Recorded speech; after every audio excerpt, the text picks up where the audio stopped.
ನಮಸ್ಕಾರ. ಮೈಲಾ ಕೆಲಸ ಮುಗಿಸಿ ಸಂಜೆ ಮನೆ ಕಡೆ ಹೆಜ್ಜೆ ಇಟ್ಟಳು. ಚಪ್ಪಲಿಯನ್ನು ಕಳಚಿ ಮನೆ ಪ್ರವೇಶಿಸಿದಳು. ಅವಳ ಮುಖ ಕಾಂತಿ ಇಲ್ಲದ ಸೂರ್ಯಕಾಂತಿಯಂತೆ ಬಾಡಿ ಹೋಗಿತ್ತು.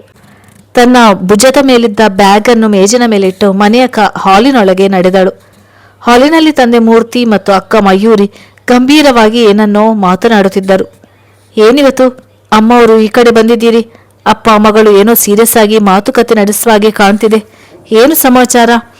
ಹಣೆಯ ಮೇಲಿದ್ದ ಬೆವರನ್ನು ರುಮಾಲಿನಿಂದ ಒರೆಸುತ್ತಾ ಮಾತನ್ನು ಆರಂಭಿಸಿದಳು ಮೈಲಾ. ಹೌದು, ಸೀರಿಯಸ್ ವಿಷಯ. ಹೋಗಿ ಫ್ರೆಶ್ ಆಗಿ ಬಾ, ಆಮೇಲೆ ಮಾತಾಡೋಣ ಎಂದಳು ಮಯೂರಿ.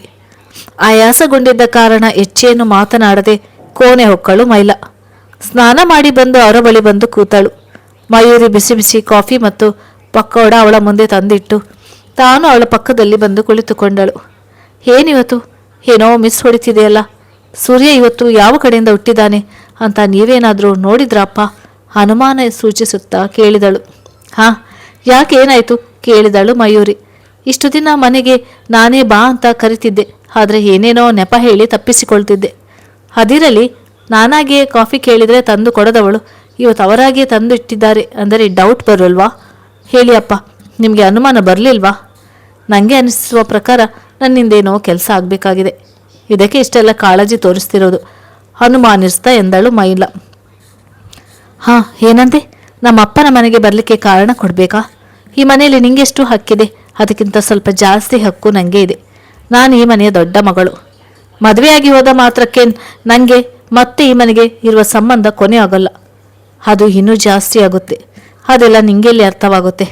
ನಿಂಗೆ ಮದುವೆ ಆಗಿದ್ರೆ ಗೊತ್ತಾಗ್ತಿತ್ತು ಎಂದು ಮುಖ ತಿರುಗಿಸಿದಳು ಮಯೂರಿ. ನೋಡಿ ಅಪ್ಪ, ಹಕ್ಕು ಬಗ್ಗೆ ಮಾತಾಡ್ತಾಳೆ. ನಾನು ಈ ಮನೆಯಲ್ಲಿ ಇರ್ತೀನಿ, ನಾನು ನಿಮ್ಮ ಮಗಳಲ್ಲ, ಮಗ ಅಪ್ಪ. ಮದುವೆ ಅನ್ನುವ ಪದ ನನ್ನ ಡಿಕ್ಷನರಿಯಲ್ಲಿಲ್ಲ, ಅಳುವಂತೆ ನಟಿಸಿ ಹೇಳಿದಳು ಮೈಲಾ. ಮನೆ ಮಗನಿಗೂ ಮದುವೆಯಾಗುತ್ತೆ ಮಿಸ್ ಮೈಲಾ. ಮದುವೆ ಪದ ನಿನ್ನ ಡಿಕ್ಷನರಿಯಲ್ಲಿ ಇಲ್ಲದಿದ್ದರೆ ಅದರ ಅರ್ಥ ನಿನ್ನ ಡಿಕ್ಷನರಿ ಸರಿ ಇಲ್ಲ ಅಂತ ಅರ್ಥ. ಜಾಸ್ತಿ ಹಾರಾಡಬೇಡ. ಹುಸಿ ಕೋಪ ತೋರಿಸಿ ಮುಂದೆ ಮಾತು ಎತ್ತುವ ಮುಂಚೆ ಮೂರ್ತಿಯವರು ಮಧ್ಯ ಪ್ರವೇಶಿಸಿ, ಸಾಕು ನಿಮ್ಮ ಚರ್ಚೆ. ನನಗೆ ನೀವಿಬ್ಬರೂ ಸಮಾನ. ನೀವಿಬ್ಬರು ನನ್ನ ಎರಡು ಕಣ್ಣಿದ್ದಂತೆ. ಇಬ್ಬರು ನನಗೆ ಮುಖ್ಯ ಎಂದು ಹೇಳಿಬಿಟ್ಟರು. ಮೈಲಾ ಮಯೂರಿ ಅದನ್ನು ಒಪ್ಪಿಕೊಂಡು ಸುಮ್ಮನಾದರು. ಅಷ್ಟರಲ್ಲಿ ಮಯೂರಿ ಕನ್ಸನ್ನೆಯ ಮೂಲಕ ಮೂರ್ತಿಯವರಿಗೆ ಏನನ್ನ ಹೇಳ ಹೊರಟಾಗ ಮೈಲಾ ಅದನ್ನು ತಡೆದು, ನೋಡಿ, ಏನದು? ನನ್ನ ಮುಂದೆ ಹೇಳಲಾಗದು ತುಸು ಜೋರಾಗಿ ಕೇಳಿದಳು. ಅದಕ್ಕೆ ಮಯೂರಿ, ಅಪ್ಪ ಹೇಳಿಬಿಡಿ, ಎಷ್ಟು ದಿನ ಅಂತ ಈ ಮುಚ್ಚುಮರೆ ಎಂದಳು. ಮೈಲಾ ಮುಖವನ್ನು ತಂದೆಯ ಕಡೆ ತಿರುಗಿಸಿದಳು. ಕುರ್ಚಿಯಿಂದ ಎದ್ದ ಮೂರ್ತಿಯವರು ಮುಂದೆ ಹೋಗಿ ಅವಳಿಗೆ ಬೆನ್ನು ಮಾಡಿ, ಮೈಲಾ, ನಿಮ್ಮಕ್ಕ ನಿನಗೊಂದು ಮದುವೆ ಪ್ರಸ್ತಾಪ ತಂದಿದ್ದಾಳೆ. ಒಳ್ಳೆ ಹುಡುಗ. ನೀನು ಎಷ್ಟು ಅಂತ ಕೆಲಸ ಮಾಡಿ ನನ್ನ ಹೊಣೆ ಹೊರುತ್ತಿ. ನನ್ನಿಂದ ನಿನ್ನ ಸಂತೋಷ ಹಾಳು ಮಾಡಿಕೊಳ್ಳೋದು ನನಗಿಷ್ಟವಿಲ್ಲ. ತಾಯಿಯ ಪ್ರೀತಿ ಇಲ್ಲದೆ ಬೆಳೆದ ಮಗು ನೀನು. ನನಗೂ ನನ್ನ ಜವಾಬ್ದಾರಿಯನ್ನು ಮಾಡಲು ಬಿಡು. ಸಾಕು, ಇನ್ನು ಕೆಲಸ ಬಿಟ್ಟು ನಿನ್ನ ಜೀವನವನ್ನು ನೋಡಿಕೋ ಎಂದರು. ಅಕ್ಕನ ಕಡೆ ತೀಕ್ಷ್ಣ ನೋಟ ಬೀರಿ, ಏನಂದ್ರಿ? ಮದುವೆನಾ? ಅಪ್ಪ, ನಿಮಗೆಷ್ಟು ಸಲ ಹೇಳಿದ್ದೇನೆ, ನಾನು ನನಗಾಗಿ ಕೆಲಸ ಮಾಡ್ತಿರೋದು, ಮತ್ತು ನಿಮ್ಮ ಹೊಣೆ ನಾನು ಹೊರುತ್ತಿಲ್ಲ. ಮಗಳಾಗಿ ನನ್ನ ಕರ್ತವ್ಯ ಮಾಡ್ತಿದ್ದೇನೆ ಅಷ್ಟೇ. ನನಗೀಗ ಮದುವೆ ಬೇಡ. ಬೇಕು ಅಂತ ಅನಿಸಿದಾಗ ನಾನೇ ನಿಮ್ಮ ಹತ್ರ ಹೇಳ್ತೇನೆ. ನಿಮ್ಮನ್ನು ಬಿಟ್ಟು ಹೋಗಲು ಮನಸ್ಸು ಒಪ್ಪುತ್ತಿಲ್ಲ. ಮದುವೆ ಅಂದರೆ ಮಕ್ಕಳಾಟನ? ತುಂಬ ಎಚ್ಚರಿಕೆಯಿಂದ ಹುಡುಗನನ್ನು ಆಯ್ಕೆ ಮಾಡಬೇಕು. ನನಗೆ ಅವನೇ ಸರಿಯಾದವನೆಂದು ಮನಸ್ಸು ಒಪ್ಪಿಕೊಳ್ಬೇಕು. ನಿಂಗೆ ಮದುವೆ ಬೇಕು ಅಂತ ಅನಿಸುವಾಗ ನೀನು ಮುದುಕಿ ಆಗ್ತೀಯ ಅಷ್ಟೇ. ಆಗ ನಿಂಗೆ ಹುಡುಗ ಅಲ್ಲ, ವೃದ್ಧಾಶ್ರಮ ಹುಡುಕಬೇಕಾಗುತ್ತೆ. ಅಪ್ಪ, ನೀವು ಅವಳ ಮಾತಿಗೆ ಒಪ್ಪಬೇಡಿ. ಸಾಕು ಕಣೆ ನಿನ್ನ ತಲೆಹರಟೆ. ಎಲ್ಲ ಹುಡುಗಿಯರು ಮೊದಲು ಮದುವೆ ಬೇಡ ಅಂತ ಹೇಳ್ತಾರೆ, ಆಮೇಲೆ ಎಲ್ಲರಂತೆ ಸಾಮಾನ್ಯರಾಗ್ತಾರೆ. ನಾನು ಮೊದಲು ಹೀಗೆ ಹೇಳ್ತಿದ್ದೆ. ಈಗ ನೀನೇ ನೋಡ್ತೀಯಲ್ವಾ ನನ್ನ. ನಿಂಗೆ ಅಪ್ಪನ ನೋಡ್ಬೇಕನ್ನಿಸಿದಾಗ ಬರಬಹುದು. ಅವನು ಇದೇ ಊರಿನಲ್ಲಿರೋದು, ಆಫ್ರಿಕಾದಲ್ಲಿರುವುದಲ್ಲ. ಸ್ವರವನ್ನು ಸ್ವಲ್ಪ ತಗ್ಗಿಸಿ, ಮೈಲಾ, ನಾನು ನಿಂಗೆ ತೊಂದರೆ ಕೊಡಲಿಕ್ಕೆ ಬಂದಿಲ್ಲ. ನೋಡು, ಅವನನ್ನೇ ಮದುವೆ ಆಗುವಂತ ನಾನು ಹೇಳ್ತಿಲ್ಲ. ಅವನನ್ನು ಭೇಟಿಯಾಗಿ ಮಾತಾಡು. ನಿಂಗೆ ಇಷ್ಟವಿದ್ದರೆ ಮಾತ್ರ ಮದುವೆ. ನಾನು ನಿನ್ನ ಅಕ್ಕ, ಶತ್ರುವಲ್ಲ. ಅರ್ಥವಾಯಿತು ಅಂತ ಅಂದುಕೊಳ್ತೇನೆ. ಅಪ್ಪ, ನಾನಿನ್ನು ಮನೆಗೆ ಹೊರಡ್ತೇನೆ. ತಡವಾಯಿತು. ಹೇಳುವುದು ಹೇಳಿಯಾಗಿದೆ. ಇನ್ನೇನಿದ್ರೂ ಅವಳದೇ ಕೊನೆಯ ನಿರ್ಧಾರ ಎನ್ನುತ್ತಾ ಮುಖ ಊದಿಸಿಕೊಂಡು ಮೂರ್ತಿಯವರಿಗೆ ವಿದಾಯ ಹೇಳಿ ಮನೆಯಿಂದ ಹೊರಟಳು ಮಯೂರಿ. ಮಯೂರಿ ಓದತ್ತಲೇ ದಿಟ್ಟಿಸಿದ ಮೈಲಾ, ಅಪ್ಪ, ನಿಮ್ಮನ್ನು ಒಬ್ಬರನ್ನೇ ಬಿಟ್ಟು ಹೋಗಲು ಮನಸ್ಸು ಕೇಳುತ್ತಿಲ್ಲ. ಅಕ್ಕ ಯಾಕೆ ಈ ಥರ ಹೇಳುತ್ತಿದ್ದಾಳೆ ಅಂತ ಅರ್ಥವೂ ಆಗ್ತಿಲ್ಲ ಎನ್ನುತ್ತಾ ಎರಡು ಕೈಗಳನ್ನು ತಲೆಯ ಮೇಲೆ ಇಟ್ಟುಕೊಂಡಳು ಮೈಲಾ.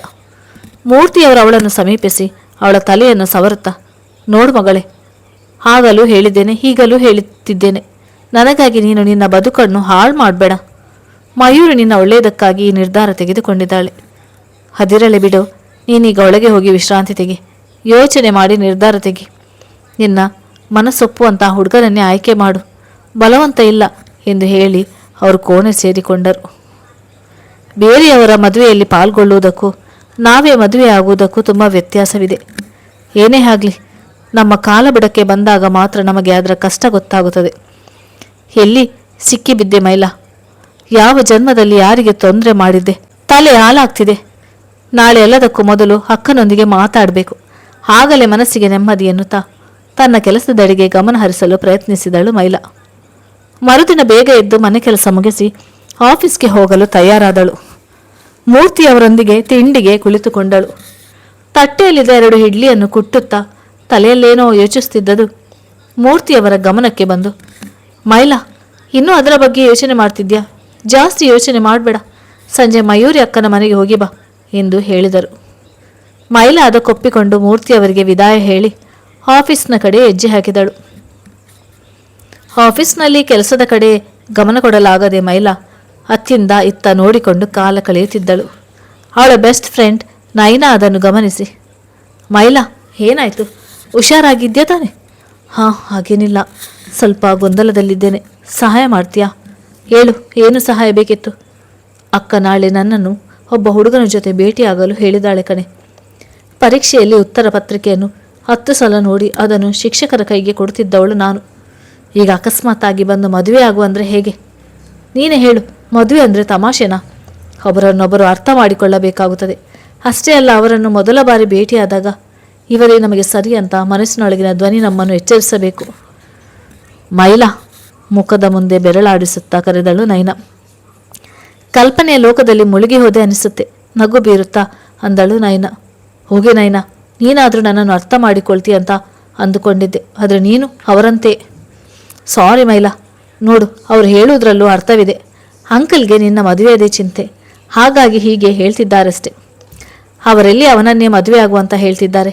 ಒಮ್ಮೆ ಭೇಟಿಯಾಗಿ ಮಾತಾಡು, ನಿಂಗೆ ಇಡಿಸಿದ್ರೆ ಒಪ್ಪು, ಇಲ್ಲದಿದ್ದರೆ ಬೇಡ, ಬಿಟ್ಟು ಬಿಡು. ಹಾಂ ಸರಿ, ನನಗೀಗ ಇಲ್ಲಿ ಕೆಲಸ ಮಾಡಲಿಕ್ಕೂ ಮೂಡಿಲ್ಲ, ಮಯೂರಿ ಅಕ್ಕನ ಮನೆಗೆ ಹೋಗ್ತೀನಿ, ಬಾಯ್ ಎಂದು ಅವಳ ಉತ್ತರಕ್ಕೂ ಕಾಯದೆ ಹೊರಟು ಹೋದಳು. ಮಯೂರಿ ಮನೆ ತಲುಪಿದಳು ಮೈಲಾ. ಬಾಗಿಲು ತೆರೆದ ಮಯೂರಿ ಅವಳನ್ನೇ ಮಾತನಾಡಿಸದೆ ತನ್ನ ಕೋಣೆ ಸೇರಿಕೊಂಡಳು. ಅವಳನ್ನು ಹಿಂಬಾಲಿಸುತ್ತಾ ಬಂದಳು ಮೈಲಾ ಮಾತನಾಡಿಸಿದರೂ ಮಯೂರಿ ತನಗೆ ಸಂಬಂಧವಿಲ್ಲದಂತೆ ವರ್ತಿಸಿದಳು. ಅಕ್ಕ, ನಾನಿಂಗೆ ಬೇಜಾರು ಮಾಡಬೇಕಂತ ಹಾಗೆ ಹೇಳಿಲ್ಲ, ಆದರೆ ಮದುವೆ ಈಗ ಬೇಡ ಅಂದೆ ಅಷ್ಟೇ, ತಲೆ ತಗ್ಗಿಸುತ್ತಾ ಎಂದಳು. ಅವಳನ್ನು ಸಮೀಪಿಸಿದ ಮಯೂರಿ, ನಾನು ಅವನನ್ನು ಭೇಟಿಯಾಗಲು ಹೇಳ್ತಿದ್ದೀನಷ್ಟೇ. ಹುಡುಗನ ಹೆಸರು ಗೌತಮ್, ನಿನ್ನ ಭಾವನ ಫ್ರೆಂಡ್ನ ಸಂಬಂಧಿ, ಅನಾಥ ಆದರೂ ಒಳ್ಳೆ ಹುಡುಗ. ನನಗನಿಸೋ ಪ್ರಕಾರ ನಿಮ್ಮ ಜೋಡಿ ಸೂಪರ್. ಆದರೆ ನೀನೆಲ್ಲಿ ಕೇಳ್ತಿ? ನಿಂಗೆ ನಿನ್ನದೇ ಸರಿ. ಒಂದು ಮಾತು ಹೇಳ್ತೀನಿ ಕೇಳು, ನಿಂಗೆ ಅವನಿಷ್ಟ ಆಗುವುದು ಮಾತ್ರವಲ್ಲ, ಅವನಿಗೂ ನೀನಿಷ್ಟವಾಗಬೇಕು, ಆಗಲೇ ಮುಂದಿನ ಮಾತುಕತೆ. ಹೇಳುವುದು ಕೇಳು, ನಾಳೆ ಅವನನ್ನು ಮೀಟ್ ಆಗು. ನಿಮಗಿಬ್ಬರಿಗೆ ಒಪ್ಪಿಗೆ ಇದ್ದರೆ ಮುಂದಿನ ವಿಚಾರ ನಾವು ಮಾತಾಡ್ತೇವೆ. ನಿನ್ನ ಭಾವನೆಗೆ ಹೇಳಿ ಮದುವೆ ವಿಚಾರ ಮಾತನಾಡಿದರಾಯಿತು. ಒಂದು ವೇಳೆ ನಿಮಗಿಬ್ಬರಿಗೂ ಮದುವೆ ಒಪ್ಪಿಗೆಯಾದರೆ ನಿನ್ನ ಭಾವನ ಊರಿಗೆ ಬರ್ತಾರೆ ಕಣೆ, ಪ್ಲೀಸ್ ಒಪ್ಕೋ. ಅಕ್ಕ, ನನಗೂ ಕೆಲವು ಆಸೆಗಳಿವೆ. ಅಪ್ಪನನ್ನು ಇನ್ನೂ ಚೆನ್ನಾಗಿ ನೋಡ್ಕೊಳ್ಬೇಕು. ನನಗೆ ನಿನ್ನ ಮಗುವನ್ನು ಎತ್ತಿ ಮುದ್ದಾಡಿಸ್ಬೇಕಂತ ಆಸೆ ಇದೆ. ಅದಕ್ಕೆ ಮದುವೆಯನ್ನು ಮುಂದಕ್ಕೆ ತಳ್ತಾ ಇರೋದು. ನಿಮ್ಮದಿಬ್ಬರದು ಇದೇ ಆಸೆ ಆದರೆ ನಾನು ಅದಕ್ಕೆ ಅಡ್ಡಿ ಮಾಡೋಲ್ಲ. ನಾಳೆ ಅವನನ್ನು ಭೇಟಿಯಾಗುವುದಕ್ಕೆ ನನ್ನದೇನು ಅಭ್ಯಂತರವಿಲ್ಲ. ನಾನಿನ್ನು ಹೊರಡ್ತೇನೆ, ಅಪ್ಪ ಒಬ್ಬರೇ ಇರ್ತಾರೆ ಎನ್ನುತ್ತಾ ಹೊರ ನಡೆದಳು. ಲೇ, ಕಾಫಿ ಕುಡ್ದಾದ್ರೂ ಹೋಗು, ಅದಿರಲಿ ಹುಡುಗನ ಫೋಟೋನಾದರೂ ನೋಡು ಎನ್ನುತ್ತಾ ಅವಳನ್ನು ಹಿಂಬಾಲಿಸಿದಳು. ಏನು ಬೇಕಾಗಿಲ್ಲ, ನಿನ್ನ ಕಾಫಿ ಇಂದಿನ ರಹಸ್ಯ ನನಗೆ ತಿಳಿದಿಲ್ವಾ, ನೀನೇ ಕುಡಿ. ಅವನನ್ನು ನಾಳೆ ಹೇಗಿದ್ರು ಭೇಟಿ ಆಗ್ತಿದ್ದೀನಲ್ಲ, ಆಗಲೇ ನೋಡ್ತೇನೆ. ಇನ್ನೊಂದು ಮುಖ್ಯ ವಿಚಾರ, ನಾನು ಭೇಟಿಯಾಗಲು ಒಪ್ಪುವುದು ಮಾತ್ರ, ಮದುವೆಗಲ್ಲ ಎನ್ನುತ್ತಾ ಅವಳುತ್ತರಕ್ಕೂ ಕಾಯದೆ ಹೊರಟು ಹೋದಳು ಮೈಲಾ. ಬಾಗಿಲಲ್ಲಿ ನಿಂತ ಮಯೂರಿ, ನೋಡ್ತೀನಿ ಮೈಲಾ, ನಾಳೆ ಅವನನ್ನು ಭೇಟಿಯಾದ ಮೇಲೆ ನಿನ್ನುತ್ತರ ಏನಿರುತ್ತೆ ಅಂತ. ನಿಮ್ಮಿಬ್ಬರ ಹಣೆಬರ ಇದೇ ಆಗಿದ್ದರೆ ತಪ್ಪಿಸಲು ನಿನ್ನಿಂದ ಅಲ್ಲದೆ ಆ ಭಗವಂತನಿಂದಲೂ ಸಾಧ್ಯವಿಲ್ಲ ಎಂದು ಮನಸ್ಸಿನಲ್ಲಿ ಯೋಚಿಸಿ ಬಾಗಿಲು ಭದ್ರಪಡಿಸಿದಳು ಮಯೂರಿ. ರೀ, ಮೈಲಾ ಒಪ್ಪಿಕೊಂಡಳು. ನಿಮ್ಮ ಫ್ರೆಂಡ್ಗೆ ಹೇಳಿ ಗೌತಮ್ಗೆ ಹೇಳಲು ಇಬ್ಬರಿಗೂ ಒಪ್ಪಿಗೆಯಾದರೆ ಮದುವೆ ಆದಷ್ಟು ಬೇಗ ಮಾಡಿ ಮುಗಿಸ್ಬೋದು. ಸರಿ ಕಣೆ, ಅವರ ಮದುವೆಯಿಂದಾದರೂ ನನಗೆ ನಿನ್ನ ನೋಡುವ ಭಾಗ್ಯ ಸಿಗ್ಲಿ. ದಂಪತಿಗಳಿಬ್ಬರ ಮಾತು ಮುಂದುವರಿಯಿತು. ಮೈಲಾ ತಲೆಯಲ್ಲಿ ಆತಂಕ ಮನೆ ಮಾಡಿತು. ಮದುವೆಯಾಗಲು ಯಾವುದೇ ಅಭ್ಯಂತರವಿಲ್ಲ ಎಂದವಳಿಗೆ ಮದುವೆ ಬಗ್ಗೆ ಚೂರೇ ಚೂರು ಆಸಕ್ತಿ ಇರಲಿಲ್ಲ. ಹೇಗಾದರೂ ಇದರಿಂದ ತಪ್ಪಿಸಿಕೊಳ್ಳಬೇಕೆಂದು ಕಣ್ಮುಚ್ಚಿ ಆಳವಾಗಿ ಯೋಚಿಸತೊಡಗಿದಳು. ತಕ್ಷಣ ಅವಳಿಗೆ ತಲೆಗೆ ಒಂದು ಉಪಾಯವೊಂದು ಹೊಳೆಯಿತು. ಹಾವು ಸಾಯ್ಬೇಕು, ದೊನ್ನೆಯೂ ತುಂಡಾಗಬಾರ್ದು, ಅಂದರೆ ಅಪ್ಪನಿಗೂ ಅಕ್ಕನಿಗೆ ಬೇಜಾರಾಗಬಾರ್ದು, ಮದುವೆನೂ ಆಗಬಾರ್ದು ಮನಸ್ಸಿನಲ್ಲಿ ಎನ್ನುತ್ತಾ ಕಿರುನಗೆ ಬೀರಿ ನಿದ್ರೆಗೆ ಜಾರಿದಳು. ಆ ದಿನ ಕೆಲಸಕ್ಕೆ ರಜೆ ಹಾಕಿದ್ದಳು ಮೈಲಾ. ಬೇಗ ಬೇಗ ದಿನನಿತ್ಯದ ಕಾರ್ಯ ಮುಗಿಸಿ ಹಾಡು ಹಾಡುತ್ತಾ ಅತ್ತಿಂದ ಇತ್ತ ಹಾರಾಡುತ್ತಿದ್ದಳು. ಅವಳ ನಡೆ ಕಂಡ ಮೂರ್ತಿಯವರಿಗೆ ಅನುಮಾನ ಬಂತು. ಆದರೂ ಮದುವೆಯ ಕಲೆ ಬಂದಿರಬೇಕೆಂದು ಸುಮ್ಮನಾದರು.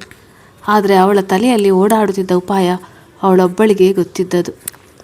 ಸಮಯ 9 ಆಗುತ್ತಿದ್ದಂತೆ ಮಯೂರಿ ಕರೆ ಮಾಡಿ ಒಂದಿಷ್ಟು ಫ್ರೀ ಟಿಪ್ಸ್ ಕೊಡಲು ಶುರು ಮಾಡಿದ್ದಳು.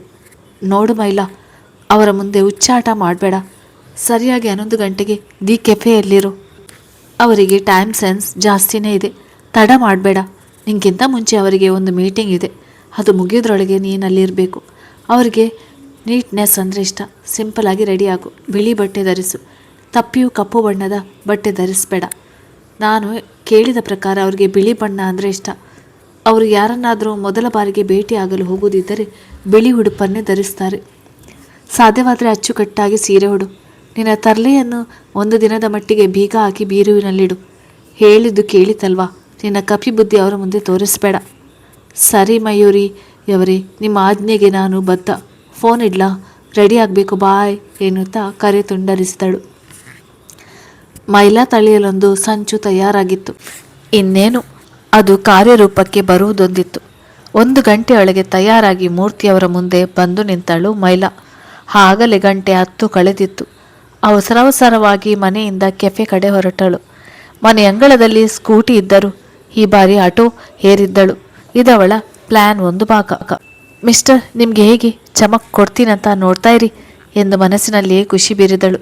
ದಿ ಕೆಫೆ ಮುಂದೆ ಆಟೋ 10:45ಕ್ಕೆ ತಲುಪಿತು. ಮೀಟರನ್ನು ಸರಿಯಾಗಿ ಪರಿಶೀಲಿಸಿ ದುಡ್ಡಿ ಕೊಟ್ಟು ಚಿಲ್ಲರೆ ₹2 ನಾಣ್ಯವನ್ನು ಪರ್ಸ್ನೊಳಗಿಟ್ಟು ಕೈ ಗಡಿಯಾರದತ್ತ ದೃಷ್ಟಿ ಬೀರಿ ಕೆಫೆಯೊಳಗೆ ನಡೆದಳು. ನಿರುತ್ಸಾಹವಾಗಿ ಪುಟ್ಟ ಹೆಜ್ಜೆಯನ್ನಿಡುತ್ತಾ ಹೊಳಹೊಕ್ಕಳು. ಆ ಕೆಫೆ ಪ್ರೇಮಿಗಳಿಗೆ ಹೇಳಿ ಮಾಡಿಸಿದಂತಿತ್ತು. ಹಚ್ಚ ಹಸಿರು ಹುಲ್ಲುಗಳ ನಡುವಿನಲ್ಲಿ ಒಂದೊಂದು ಮೇಜನ್ನು ಇರಿಸಲಾಗಿತ್ತು. ಮಾಮೂಲಿ ಕೆಫೆಗಿಂತ ಸ್ವಲ್ಪ ಭಿನ್ನವಾಗಿತ್ತು. ಸುತ್ತಲೂ ಪ್ರೇಮಿಗಳು, ಹೊಸದಾಗಿ ಮದುವೆಯಾದ ದಂಪತಿಗಳಿಂದ ತುಂಬಿ ತುಳುಕುತ್ತಿತ್ತು. ಒಂದು ವೇಳೆ ಅವನಿಗೆ ಮಾತನಾಡಬೇಕೆಂದಿದ್ದರೆ ಒಳ್ಳೆಯ ಜಾಗದಲ್ಲಿ ಮಾತನಾಡಬಹುದಿತ್ತು. ಕೊನೆ ಪಕ್ಷ ಮನೆಯಲ್ಲಿ ಹಿರಿಯರ ಸಮ್ಮುಖದಲ್ಲಿ ಮಾತನಾಡಬಹುದಿತ್ತು. ನಾವೇನು ಕಪ್ಪಲ್ಸ ಇಲ್ಲಿ ಬಂದು ಮಾತನಾಡುವಂಥದ್ದೇನಿದೆಯೋ? ಮನಸ್ಸಿನಲ್ಲಿ ಪ್ರಶ್ನೆಗಳ ಸುರಿಮಳೆಯನ್ನು ಸುರಿಸಿ ಅವನ ಬಗ್ಗೆ ಕೆಟ್ಟ ಪೂರ್ವಾಗ್ರಹವನ್ನು ಸೃಷ್ಟಿಸಿದಳು. ಅವಳ ನಯನಗಳೆರಡು ಬಿಳಿ ವಸ್ತ್ರಧಾರಣೆಗಾಗಿ ಕಾಯುತ್ತಾ ಹುಡುಕುತ್ತಿತ್ತು. ಮಯೂರಿಯ ಮಾತಿನಂತೆ ಗೌತಮ್ ಬಿಳಿ ವಸ್ತ್ರ ಧರಿಸಿ ನೀಟಾಗಿ ಬರಬಹುದೆಂದುಕೊಂಡಿದ್ದಳು. ಅದರಲ್ಲಿ ಬಿಳಿ ಬಣ್ಣವನ್ನು ಬಿಟ್ಟರೆ ಬೇರೆಲ್ಲ ಬಣ್ಣ ದಾರಿಗಳಿದ್ದರು. ಬಹುಶಃ ಅವನಿನ್ನೂ ಬಂದಿಲ್ಲ ಎಂದು ಮನಸ್ಸಿನಲ್ಲಿ ಅಂದುಕೊಂಡಳು ಮೈಲಾ.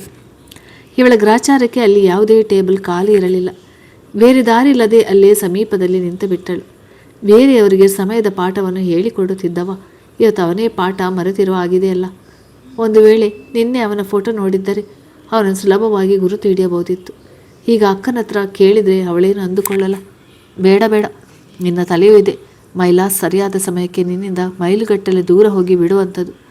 ಮೈಲಾನಿಂದ ಮೈಲು ದೂರದಲ್ಲಿರುವ ತಲೆ, ವಾವ್! ತನಗೆ ತಾನೇ ಮನಸ್ಸಿನಲ್ಲಿ ಬೈಯಲು ಶುರು ಮಾಡಿಬಿಟ್ಟಳು. ಇತ್ತ ಕಡೆ ಬಿಳಿ ವಸ್ತ್ರದವನ ಸುಳಿವಿರಲಿಲ್ಲ. ತನ್ನ ಫೋನ್ನ ಕಡೆ ದೃಷ್ಟಿ ನೆಟ್ಟಳು. ಆಗ ಅಲ್ಲೊಬ್ಬ ಭಿಕ್ಷುಕಿ ಪುಟ್ಟ ಮಗುವಿನೊಂದಿಗೆ ಬಂದು ಭಿಕ್ಷೆ ಬೇಡಲು ಮೈಲಾ ಮುಂದೆ ಬಂದು ನಿಂತಳು. ಮೈಲಾ ಪರ್ಸ್ ತಡಕಾಡಿದಾಗ ಅದರಲ್ಲಿ 500ರ ನೋಟು ಬಿಟ್ಟರೆ ₹2 ನಾಣ್ಯವಿತ್ತು. ₹2 ಕೊಡಲು ಮನಸ್ಸಿಗೆ ಒಪ್ಪದೆ ಹಿಂದೆ ಮುಂದೆ ಯೋಚಿಸದೆ 500ರ ನೋಟನ್ನೆತ್ತಿ ಕೊಟ್ಟಳು. ಆ ಭಿಕ್ಷುಕಿ ಚಿಲ್ಲರೆ ಇಲ್ಲಮ್ಮ ಎಂದಾಗ ಬೇಡವೆಂದಳು ಮೈಲಾ. ಆಗಲೇ ಅಲ್ಲಿಗೆ ಬಂದ ಸೆಕ್ಯೂರಿಟಿ ಗಾರ್ಡ್ ಭಿಕ್ಷುಕಿಯನ್ನು ಹೊರಗೆ ಕಳುಹಿಸಿಬಿಟ್ಟ. 11 ಕಳೆಯುತ್ತಿದ್ದರೂ ಯಾರೊಬ್ಬರು ಟೇಬಲ್ನಿಂದ ಏಳುವಂತೆ ಕಾಣಲಿಲ್ಲ. ಪುನಃ ಮೊಬೈಲ್ನೊಳಗೆ ಹೊಕ್ಕಳು. ಅವಳಲ್ಲಿಗೆ ಬಂದ ವೈಟರ್, ಮೇಡಮ್, ನಿಮಗೆ ಅಭ್ಯಂತರವಿಲ್ಲದಿದ್ದರೆ ಅಲ್ಲಿ ಹೋಗಿ ಕುಳಿತುಕೊಳ್ಳಿ. ಇಲ್ಲಿ ಎಲ್ಲ ಟೇಬಲ್ ಫ್ರೀ ಬುಕ್ ಆಗಿದೆ, ಹಾಗಾಗಿ ನಿಮಗೆ ಸಿಗುವುದು ಅನುಮಾನ ಎಂದನು. ಅರ್ಧ ಗಂಟೆಯಿಂದ ಒಂದೇ ಸಮನೆ ಕಾಯುತ್ತಿದ್ದ ಕಾರಣ ಬೇರೆ ವಿಧಿ ಇಲ್ಲದೆ ವೇಟರನ್ನು ಹಿಂಬಾಲಿಸಿದಳು. ವೇಟರ್ ಒಂದು ಟೇಬಲ್ನ ಮುಂದೆ ನಿಂತು, ಸರ್, ಈ ಮೇಡಮ್ ಆಗಲಿನಿಂದ ಕಾಯ್ತಾ ಇದ್ದಾರೆ. ನೀವಿಲ್ಲಿ ಒಬ್ಬರೇ ಕೂತಿದ್ದೀರಾ? ಇವರಿಲ್ಲೇ ಕುಳಿತುಕೊಳ್ಳಲಿ. ನೀವು ಕಾಯ್ತಿರುವವರು ಬರೋ ಹೊತ್ತಿಗೆ ಬೇರೆ ಟೇಬಲ್ ಖಾಲಿ ಆದರೆ ಇವರಲ್ಲಿಗೆ ಹೋಗ್ಬೋದು ಎಂದ. ಆ ವ್ಯಕ್ತಿ ಕಣ್ಣಲ್ಲೇ ಒಪ್ಪಿಕೊಂಡ. ಆದರೆ ಮೈಲಾ ಅಪರಿಚಿತರೊಂದಿಗೆ ಕುಳಿತುಕೊಂಡರೆ ಗೌತಮ್ ಏನೆಂದುಕೊಳ್ಳುವನು ಎಂದು ಯೋಚಿಸಿ ಅಲ್ಲಿ ಕುಳಿತುಕೊಳ್ಳಲು ಹಿಂಜರಿದಳು. ಮತ್ತೊಮ್ಮೆ ಆಳವಾಗಿ ಯೋಚಿಸಿ ಅವಳ ಉಪಾಯದ ಇನ್ನೊಂದು ಭಾಗ ಇದೆ, ಹೇಗೆ ಆಗಬಾರ್ದು ಎಂದುಕೊಂಡು ಒಪ್ಪಿ ಅಲ್ಲಿಯೇ ಅಪರಿಚಿತನೊಂದಿಗೆ ಕುಳಿತಳು. ಅಪರಿಚಿತ ವ್ಯಕ್ತಿ ಕಿವಿಗೆ ಬ್ಲೂಟೂತ್ ಸಿಕ್ಕಿಸಿ ಲ್ಯಾಪ್ಟಾಪ್ನಲ್ಲಿ ಬ್ಯುಸಿಯಾಗಿದ್ದ. ಅವನನ್ನು ಸರಿಯಾಗಿ ಮೇಲಿನಿಂದ ಕೆಳಗೆ ನೋಡಿದವಳು. ಅವನು ತನ್ನ ಬಟ್ಟೆಯ ಕೈಗಳನ್ನು ತೋಳುಗಳವರೆಗೆ ಒರಟಾಗಿ ಮಡಚಿದ್ದ. ಬಟ್ಟೆಯು ಹಳೆಯ ಸ್ಟೈಲ್ಲದಾಗಿತ್ತು. ಹೇಗೋ ಮೈಲಳಿಗದು ಇಡಿಸಲಿಲ್ಲ. ಅವನು ಹೇಗಿದ್ದರೆ ನನಗೇನು? ಗೌತಮ್ ಬಂದೊಡನೆ ಅವನೊಂದಿಗೆ ಮಾತನಾಡಿ ಈ ಸ್ಥಳದಿಂದ ಆದಷ್ಟು ಬೇಗ ಪಲಾಯನ ಮಾಡಬೇಕು. ಈ ಪ್ರೇಮಿಗಳ ಮಧ್ಯೆ ಇದ್ದು ಉಸಿರು ಕಟ್ಟುವಂತೆ ಭಾಸವಾಯಿತು ಅವಳಿಗೆ. ಒಮ್ಮೆ ಸುತ್ತಲೂ ನೋಟ ಬೀರಿ ಫೋನಿನೊಳಗೆ ಮೊದಲ ಬಾರಿ ಒಬ್ಬರೊಡನೆ ಹೇಗೆ ಮಾತನಾಡಬೇಕು, ಹೇಗೆ ಮಾತನ್ನು ಪ್ರಾರಂಭಿಸಬೇಕು ಎಂದು ಹುಡುಕಾಡಿದಳು. ಆಗಲೇ ಅವಳ ಫೋನ್ ರಿಂಗ್ ಅನ್ನಿಸಿತು. ಪರದೆ ಮೇಲೆ ಮಯೂರಕ್ಕ ಎಂದು ಪ್ರದರ್ಶಿಸಿತು. ಫೋನನ್ನು ಎತ್ತಿದವಳೆ ಅಕ್ಕನೊಂದಿಗೆ ತರಾಟೆಗೆ ನಿಂತಳು. ಆಗಲಿನಿಂದ ಕಾಯ್ತಾ ಇದ್ದೇನೆ, ಎಲ್ಲಿ? ಇನ್ನು ಬಂದಿಲ್ವಾ? ನಾನು ವಿಚಾರಿಸಿ ಹೇಳ್ತೀನಿ. ಅಂದಾಗೆ ನೀನಿವತ್ತು ನಾನು ಹೇಳಿದಾಗೆ ತಯಾರಾಗಿದ್ಯಾ ಹೇಗೆ? ಅಕ್ಕ, ನೀನು ಹೇಳಿದಂತೆ ಕಪ್ಪು ಬಟ್ಟೆ ಹಾಕಿಲ್ಲ, ತುಂಬ ಸರಳವಾಗಿ ರೆಡಿಯಾಗಿರುವೆ. ನೀನು ಆಮೇಲೆ ನನ್ನ ಬಗ್ಗೆ ಕೇಳು, ಮೊದಲು ಅವು ಬರ್ತಾನ ಇಲ್ವೋ ಕೇಳು ಎಂದು ಕರೆ ತುಂಡರಿಸಿದಳು. ಎಷ್ಟೊತ್ತು ಲ್ಯಾಪ್ಟಾಪ್ನೊಳಗೆ ಬ್ಯುಸಿಯಾಗಿದ್ದವ ಈಗ ಅವಳನ್ನೇ ನೋಡಿ ಕಿರುನಗೆ ಬೀರಿದ. ಅವಳ ಮೊದಲ ಗಮನ ಅವನ ಕಿವಿಯ ಕಡೆ ಇದ್ದಿತ್ತು. ಕಿವಿಯಲ್ಲಿ ಬ್ಲೂಟೂತ್ ಇರಲಿಲ್ಲ. ಛೇ, ನಾನು ಮಾತನಾಡಿದ್ದನ್ನು ಇವನು ಕೇಳಿಸಿಬಿಟ್ಟನೇ ಹೇಗೆ? ಮನಸ್ಸಿನಲ್ಲಿ ಅಂದುಕೊಳ್ಳುತ್ತಾ ತನ್ನ ತೋರು ಬೆರಳನ್ನು ಬಾಯಿಯ ಮೇಲಿಟ್ಟು ಶ್ ಎಂದು ಅವನೆಡೆಗೆ ಅಪರಿಚಿತ ನಗುವೊಂದನ್ನು ಬೀರಿದಳು. ಅವನೇಕೆ ನಗುತ್ತಿದ್ದ ಎಂಬುದು ಅವಳಿಗೆ ಗೊತ್ತಾಗಿತ್ತು. ಅವನೇನನ್ನೋ ಕೇಳುವ ಮುಂಚೆ ಮೈಲಾ, ನೀವಿದನ್ನು ಯಾರಿಗೂ ಹೇಳಬೇಡಿ, ಇದು ಸೀಕ್ರೆಟ್, ಕಣ್ಣು ಕಿರಿದಾಗಿಸುತ್ತಾ ನುಡಿದಳು. ಮೈಲಾ ಉಪಾಯ ಅದೇನೆಂದರೆ, ನನಗೆ ಈ ಮದುವೆಯಲ್ಲೆಲ್ಲ ಆಸಕ್ತಿ ಇಲ್ಲ. ಆದರೆ ಏನು ಮಾಡಲಿ, ಅಪ್ಪನಿಗೆ ಬೇಡ ಅಂತ ಹೇಳೋಕ್ಕೂ ಆಗೋಲ್ಲ. ಸೊ ಆ ಹುಡುಗನೇ ನನ್ನನ್ನು ರಿಜೆಕ್ಟ್ ಮಾಡಲಿ ಅಂತ ನಾನು ಬೇಕು ಅಂತಲೇ ಕಪ್ಪು ಬಟ್ಟೆ ಹಾಕ್ಕೊಂಡು ಬಂದಿದ್ದೀನಿ. ನಿಮ್ಮ ಜೊತೆ ಕುಳಿತುಕೊಳ್ಳಲು ಒಪ್ಪಿರುವುದೆಲ್ಲ ನನ್ನ ಪ್ಲ್ಯಾನ್ ಒಂದು ಭಾಗವಷ್ಟೇ. ನಾನೇ ಮದುವೆ ಬೇಡ ಅಂದರೆ ಮನೆಯವರ ಮುಂದೆ ತಪ್ಪಿಸ್ತಳಾಗಿ ನಿಲ್ಲಬೇಕಲ್ವಾ? ನೀವಿದನ್ನು ಯಾರೊಂದಿಗೂ ಹೇಳಲ್ಲ ತಾನೆ ಕೇಳಿದಳು. ಅವನು ತಲೆಯಾಡಿಸಿದ ಅಷ್ಟೇ. ಮಗದೊಮ್ಮೆ ಅವನ ಕಿವಿಗೆ ಬ್ಲೂಟೂತ್ ಸಿಕ್ಕಿಸಿ ಅವನ ಲೋಕದಲ್ಲಿ ಮಗ್ನನಾದ. ಆ ಅಪರಿಚಿತನೊಂದಿಗೆ ಹೆಚ್ಚೇನು ಮಾತನಾಡದೆ ಮೌನವನ್ನು ಪಾಲಿಸಿದಳು. ವೇಟರ್ ಕಾಫಿಯನ್ನು ಅವರಿಬ್ಬರ ಮುಂದೆ ತಂದಿಟ್ಟ. ಮೈಲಾ ಸ್ವೀಕರಿಸಲಿಲ್ಲ. ಏಕೆಂದರೆ ಅವಳ ಪರ್ಸ್ನಲ್ಲಿ ಇದ್ದದ್ದು ಬರೀ ₹2 ಅಷ್ಟೇ. ಅದಾರ ವ್ಯಕ್ತಿ. ನೀವೇನು ಚಿಂತೆ ಮಾಡಬೇಡಿ, ನಾನಿದನ್ನು ಒಬ್ಬರ ಮುಖ್ಯವಾದ ವ್ಯಕ್ತಿಗೆಂದೇ ಆರ್ಡರ್ ಮಾಡಿದ್ದೆ. ಬಹುಶಃ ಇದ್ದವರ ಪಾಲಿಗೆ ಸೇರಿಲ್ಲ ಅನಿಸುತ್ತೆ. ನಾ ಬಿಲ್ ಪೇ ಮಾಡ್ತೇನೆ ಎಂದ. ಆ ಧೈರ್ಯದ ಮೇಲೆ ಅವಳು ಕಾಫಿ ಇರಿದಳು. ಪ್ರತಿ ನಿಮಿಷಕ್ಕೊಮ್ಮೆ ಗಡಿಯಾರದತ್ತ ನೋಡತೊಡಗಿದಳು. ಆದರೆ ಗೌತಮ್ನ ಸುಳಿವಿರಲಿಲ್ಲ. ಮಯೂರಿಯ ಕರೆ ಬಂತು. ಸ್ವೀಕರಿಸಿದವಳೆ. ಲೇ, ಅವನಾಗದಿಂದ ಅಲ್ಲೇ ಇದ್ದು ನಿಂಗೋಸ್ಕರ ಕಾಯ್ತಾ ಇದ್ದಾನಂತೆ, ಸರಿಯಾಗಿ ನೋಡು. ಅಕ್ಕ, ತಮಾಷೆ ಮಾಡಬೇಡ. ನಾನಿಲ್ಲಿ 3/4 ಗಂಟೆಯಿಂದ ಕಾಯ್ತಾ ಇದ್ದೀನಿ. ಇಲ್ಲಿ ಯಾರೂ ಇಲ್ಲ. ಸರಿ, ನೀನು ಅವನ ಫೋಟೋ ಕಳಿಸು, ನೋಡ್ತೇನೆ. ನಿನ್ನೇನೆ ಹೇಳಿಲ್ವಾ ನಿಂಗೆ ಫೋಟೋ ನೋಡು ಅಂತ? ಆದರೆ ನೀನು ಇಲ್ಲಿಯ ಕೇಳ್ತೀಯ? ಸರಿ, ಮೊದಲು ಫೋಟೋ ಕಳಿಸು, ಇಡ್ತೇನೆ ಬಾಯ್. ಕರೆ ತುಂಡರಿಸಿದಳು. ಕ್ಷಣಾರ್ಧದಲ್ಲಿ ಮೊಬೈಲ್ನ ಸಂದೇಶವೊಂದು ಬಂತು. ನೋಡಿದವಳೇ ಒಂದು ಕ್ಷಣಕ್ಕೆ ಸ್ತಬ್ಧಳಾದಳು. ಅವಳು ಮೊಬೈಲ್ನಲ್ಲಿದ್ದ ಚಿತ್ರವನ್ನು ಆ ವ್ಯಕ್ತಿಯ ಕಡೆ ತಿರುಗಿಸಿ, ಗೌತಮ್. ಅವಳ ಮುಂದಿದ್ದ ವ್ಯಕ್ತಿ ಇವಳನ್ನೇ ನೋಡಿ ಬೆರಗಾದ. ಇಬ್ಬರಲ್ಲಿಯೂ ಆತಂಕ ಮನೆ ಮಾಡಿತು. ಫೋಟೋದಲ್ಲಿದ್ದ ಗೌತಮ್ನಲ್ಲಿ ಈ ಗೌತಮ್ ಎಲ್ಲಿ? ಮನಸ್ಸಿನಲ್ಲಿ ಅಂದುಕೊಂಡಳು ಮೈಲಾ. ಹುಡುಗನೇ ತನ್ನನ್ನು ರಿಜೆಕ್ಟ್ ಮಾಡಲಿ ಎಂದು ಹುಡುಗನಲ್ಲಿ ತಿಳಿಯದೆ ಹೇಳಿದ್ದು. ಇಬ್ಬರಲ್ಲೂ ಮೌನ ಆವರಿಸಿತ್ತು. ನೀವು ಮೈನಾ? ಅದು ಮೈನಾ ಅಲ್ಲ, ಮೈಲಾ, ಉತ್ತರಿಸಿದಳು ಮೈಲಾ. ಪ್ರತಿಯೊಂದನ್ನು 10 ಬಾರಿ ಯೋಚಿಸಿದ್ದವಳು ಇವತ್ತು ಹೇಗೆ ಯಾಮಾರಿಬಿಟ್ಟೆ, ಹೀಗಾಗಬಾರ್ದಿತ್ತು ಮೈಲಾ ಎಂದು ತನಗೆ ತಾನೇ ಮನಸ್ಸಿನಲ್ಲಿ ಬೈದುಕೊಂಡಳು. ದೂರದೃಷ್ಟಿ ಹೊಂದಿರುವ ಮೈಲಾ ಒಬ್ಬ ಅಮಾಯಕನಿಗೆ ತನ್ನೆಲ್ಲ ಉಪಾಯವನ್ನು ಹೇಗೆ ಹೇಳಿಬಿಟ್ಟಳು. ಛೇ, ಹಿಂದೆ ಮುಂದೆ ನೋಡದೆ ಯೋಚಿಸದೆ ಹೇಳಿಬಿಟ್ಟೆನಲ್ಲ ಎಂದು ಕೈ ಉಚುಕಿದಳು. ನಾನೇನು ಸರಿ, ಅವನೇ ರಿಜೆಕ್ಟ್ ಮಾಡಲಿ ಅಂತ ಈ ರೀತಿ ಐಡಿಯಾ ಮಾಡಿದೆ. ಆದರೆ ಮಿಸ್ಟರ್ ಟೈಮ್ ಈ ವೇಷದಲ್ಲಿ ಯಾಕೆ ಬಂದ? ಅಯ್ಯೋ, ಎಷ್ಟು ದೊಡ್ಡ ಅಡ್ವರ್ಟ್ ಮಾಡಿಕೊಂಡೆ. ಈಗ ಹೇಗೆ ಮಾತನಾಡಲಿ? ಶಿಟ್, ನಾನಿನ್ನೂ ಸ್ವಲ್ಪ ಜಾಗೃತವಾಗಿರಬೇಕಿತ್ತು ಎಂದೆಲ್ಲ ಯೋಚಿಸತೊಡಗಿದಳು. ಈಗ ಅವಳಲ್ಲಿ ಕಾಡುತ್ತಿದ್ದ ಏಕೈಕ ಪ್ರಶ್ನೆ ಎಂದರೆ, ಗೌತಮ್ ಏಕೆ ಈ ರೀತಿ ಮಾಡಿದ? ಅವಳ ತಲೆಯ ಬಲ್ಬ್ ಮತ್ತೊಮ್ಮೆ ಉರಿದು, ಬಹುಶಃ ಅವನನ್ನಂತೆ ನಾನೇ ರಿಜೆಕ್ಟ್ ಮಾಡಲಿ ಅಂತ ಈ ರೀತಿ ಬಂದ. ಒಂದು ಅರ್ಥವಾಗ್ತಿಲ್ಲ. ಅವನಲ್ಲಿಯೇ ಕೇಳುವುದು ಉಚಿತವೆಂದುಕೊಂಡಳು. ನೀವು ನನ್ನಂತೆ ಅಂದುಕೊಂಡು ಬಂದಿಲ್ಲ ತಾನೆ? ಕುತೂಹಲದಿಂದ ಕೇಳಿದಳು. ನೀವು ಫೋಟೋದಲ್ಲಿರುವುದಕ್ಕೂ ನಿಮ್ಮನ್ನು ಹೀಗೆ ನೋಡುವುದಕ್ಕೂ ತುಂಬ ವ್ಯತ್ಯಾಸವಿದೆ. ನಿಮಗೆ ನಾನೇ ಅಂತ ಗೊತ್ತಿದ್ದರೂ ಯಾಕೆ ನೀವು ಹೇಳಿಲ್ಲ ಎಂದು ಮಾತನ್ನು ಪ್ರಾರಂಭಿಸಿದಳು. ಅವನ ಮುಖವು ಪ್ರಾಯಶ್ಚಿತ್ತ ಪಡುವಂತೆ ಗೋಚರಿಸುತ್ತಿತ್ತು. ಅವನು ನೇರವಾಗಿ, ಎಲ್ಲ ಹೇಳ್ತೇನೆ, ಆದರೆ ಒಂದು ಪುಟ್ಟ ಮನವಿ. ಮೊದಲು ಇಲ್ಲಿಂದ ಹೊರಗಡೆ ಎಲ್ಲಾದರೂ ಹೋಗೋಣವಾ? ಇಲ್ಲಿ ಕೂತು ನನ್ನ ತಲೆ ಹುಚ್ಚು ಹಿಡಿಯುವುದೊಂದೇ ಬಾಕಿ ಇದೆ. ಈ ಕಪಲ್ಸ್ ಮಧ್ಯೆ ಕೂರಲಾಗದೆ ಕಿವಿಗೆ ಬ್ಲೂಟೂತ್ ಹಾಕಿದೆ. ಕುರ್ಚಿಯಿಂದ ಎದ್ದವನೇ ಶಲ್ವಿ ಕೇಳಿದ. ಅದಕ್ಕೊಪ್ಪಿ ಮೈಲಾ ಅವನನ್ನು ಹಿಂಬಾಲಿಸಿದಳು. ಅವಳಿಗೆ ಈ ಜಾಗದಿಂದ ಮುಕ್ತಿ ಬೇಕಿತ್ತು. ಕೆಫೆಯಿಂದ ಹೊರಗಡೆ ಗೌತಮ್ ನಿಲ್ಲಿಸಿದ ಕಾರಿನ ಕಡೆ ಇಬ್ಬರು ಹೋದರು. ಮೈಲಾಳನ್ನು ಕಾರಿನಲ್ಲಿ ಕೂರಿಸಿ, ಇಫ್ ಯು ಡೋಂಟ್ ಮೈಂಡ್ ಎಂದವ ವಾಶ್ರೂಮ್ ಕಡೆ ಹೊರಟ. ಕಾರಿನಲ್ಲಿ ಕೂತಿದ್ದ ಮೈಲಾ ತಲೆಯಲ್ಲಿ 100 ಆಲೋಚನೆಗಳು ರೆಕ್ಕೆ ಬಿಚ್ಚಿ ಹಾರಾಡುತ್ತಿತ್ತು. ಅಕ್ಕ ಹೇಳಿದೆಲ್ಲ ಸುಳ್ಳು, ನೀಟ್ನೆಸ್ ಇಲ್ಲ, ಏನಿಲ್ಲ. ಮನಗಂಟಿ ಮನೆಗೆ ಹೋಗಿ ವಿಚಾರಿಸ್ತೇನೆ ಅವಳನ್ನು. ಆದರೂ ಹೇಗೆ ನಾ ಯಾಮಾರಿದೆ? ಏಕೆ ಗೌತಮ್ನ ಕಂಡು ಹಿಡಿಲಿಕ್ಕೆ ಆಗಲಿಲ್ಲ? ಅಕ್ಕ ಹೇಳಿದ ಪ್ರಕಾರ ಅವನಿಗೆ ಮೀಟಿಂಗ್ ಇತ್ತಲ್ವಾ? ಆದರೆ ಅವನಿಲ್ಲಿ ಒಬ್ಬನೇ ಕೂತಿದ್ದ. ಒಂದೂ ಅರ್ಥವಾಗ್ತಿಲ್ಲ. ಅವನನ್ನೇ ಕೇಳೋದು ಸರಿ ಎಂದು ಅವನ ಬರುವಿಕೆಯ ದಾರಿಯನ್ನು ಕಾಯತೊಡಗಿದಳು. ಕೆಲವು ನಿಮಿಷಗಳ ಬಳಿಕ ಗೌತಮ್ ಬಂದು ಕಾರನ್ನು ಏರ್ತ. ನೋಡಿದವಳಿಗೆ ಆಶ್ಚರ್ಯ ಕಾದಿತು. ಫೋಟೋದಲ್ಲಿದ್ದವ ಪ್ರತ್ಯಕ್ಷವಾಗಿ ಕಣ್ಣ ಮುಂದೆ ಬಂದಂತೆ ಅನಿಸಿತು. ಬಿಳಿ ಬಣ್ಣದ ಶರ್ಟ್ ತೊಟ್ಟು ನೀಟ್ನೆಸ್ಗೆ ಇನ್ನೊಂದು ಹೆಸರೆಂಬಂತೆ ಅವಳ ಕಣ್ಣಿಗೆ ಕಂಡ. ಅವನನ್ನು ನೋಡಿ ಕಣ್ಣನ್ನು ಕಿರಿದಾಗಿಸುತ್ತಾ ಅಲ್ಲೇ ಸ್ತಬ್ಧಳಾದಳು ಮೈಲಾ. ಗೌತಮ್ ಅವಳ ಮುಖದ ಮುಂದೆ ಕೈ ಆಡಿಸಿದಾಗಲೇ ಅವಳು ವಾಸ್ತವಕ್ಕೆ ಬಂದಳು. ಅವನ ಸರಳತೆಗೆ ಮಾರು ಹೋಗಿದ್ದಳು ಮೈಲಾ. ಅವರಿಬ್ಬರನ್ನು ಹೊತ್ತ ಕಾರು ಮುಖ್ಯ ರಸ್ತೆಯ ಕಡೆ ಚಲಿಸಿತು. ಅರ್ಧ ಗಂಟೆ ನಂತರ ಅವರಿಬ್ಬರು ಒಂದು ಸುಂದರವಾದ ಮತ್ತು ಶಾಂತವಾದ ಸ್ಥಳಕ್ಕೆ ತಲುಪಿದರು. ಕಾರನ್ನು ನಿಲ್ಲಿಸಿ ಅವರಿಬ್ಬರು ಕೆಳಗಿಳಿದರು. ಅನಂತರ ಅವರಿಬ್ಬರ ಮಾತುಕತೆ ಪ್ರಾರಂಭವಾಯಿತು. ಗೌತಮ್ ಮೈಲಾಳ ಪ್ರಶ್ನೆಗಳಿಗೆ ಒಂದೊಂದಾಗಿ ಉತ್ತರಿಸಿದ. ನಾನು ನಿಮ್ಮನ್ನು ಇದೇ ಮೊದಲ ಬಾರಿಗೆ ನೋಡಿದ್ದು. ಅಂಕಲ್ ಫೋಟೋ ಕಳಿಸಿದ್ರು. ಆದರೂ ನಾನು ನೋಡುವ ಗೋಜಿಗೆ ಹೋಗಿಲ್ಲ. ನನಗೆ ಈ ಮದುವೆ ಎಲ್ಲ ಇಷ್ಟವಿಲ್ಲ. ನಾನು ಚಿಕ್ಕ ವಯಸ್ಸಿನಿಂದ ನೋಡಿಕೊಂಡಿರುವವರು ಅಂಕಲ್. ಹಾಗಾಗಿ ಅವರ ಮಾತಿಗೆ ಬೆಲೆ ಕೊಡಲೆಂದೇ ನಿಮ್ಮನ್ನು ಭೇಟಿಯಾಗಲು ಒಪ್ಪಿದ್ದು. ನಾನು ಈ ಪ್ರೇಮದಿಂದ ತುಂಬ ದೂರ ಉಳಿತೇನೆ. ನನಗೆ ಕೆಲಸ ಮಾಡುವುದಂದರೆ ತುಂಬ ಇಷ್ಟ. ನನಗೆ ವಿದೇಶದಲ್ಲಿ ಸೆಟಲ್ ಆಗುವುದಂದರೆ ತುಂಬ ಇಷ್ಟ. ಆದರೆ ಏನು ಮಾಡಲಿ, ಅವಕಾಶ ಸಿಗ್ತಾ ಇಲ್ಲ. ಆದರೆ ಇಂದಲ್ಲ ನಾಳೆ ಸಿಗ್ತದೆ ಅಂತ ನಂಬಿಕೆ ಇದೆ. ಅದಕ್ಕಾಗಿ ನಾನೇನು ಮಾಡಲು ಹಿಂದೆ ಮುಂದೆ ನೋಡಲ್ಲ. ಯಾಕೆಂದರೆ ಅದು ನನ್ನ ಡ್ರೀಮ್. ಅದಕ್ಕಾಗಿ ನಾನು ಈ ಮದುವೆ ಎನ್ನುವ ವಿಷಯದಿಂದಲೇ ದೂರ ಕಾಯ್ದುಕೊಂಡಿದ್ದೇನೆ. ನಾನು ಯಾವಾಗಲೂ ಹುಡುಗಿಯರಂದರೆ ಕೇವಲ ಶಾಪಿಂಗ್ ಮಾಡುವವರು ಎಂದುಕೊಂಡಿದ್ದೆ.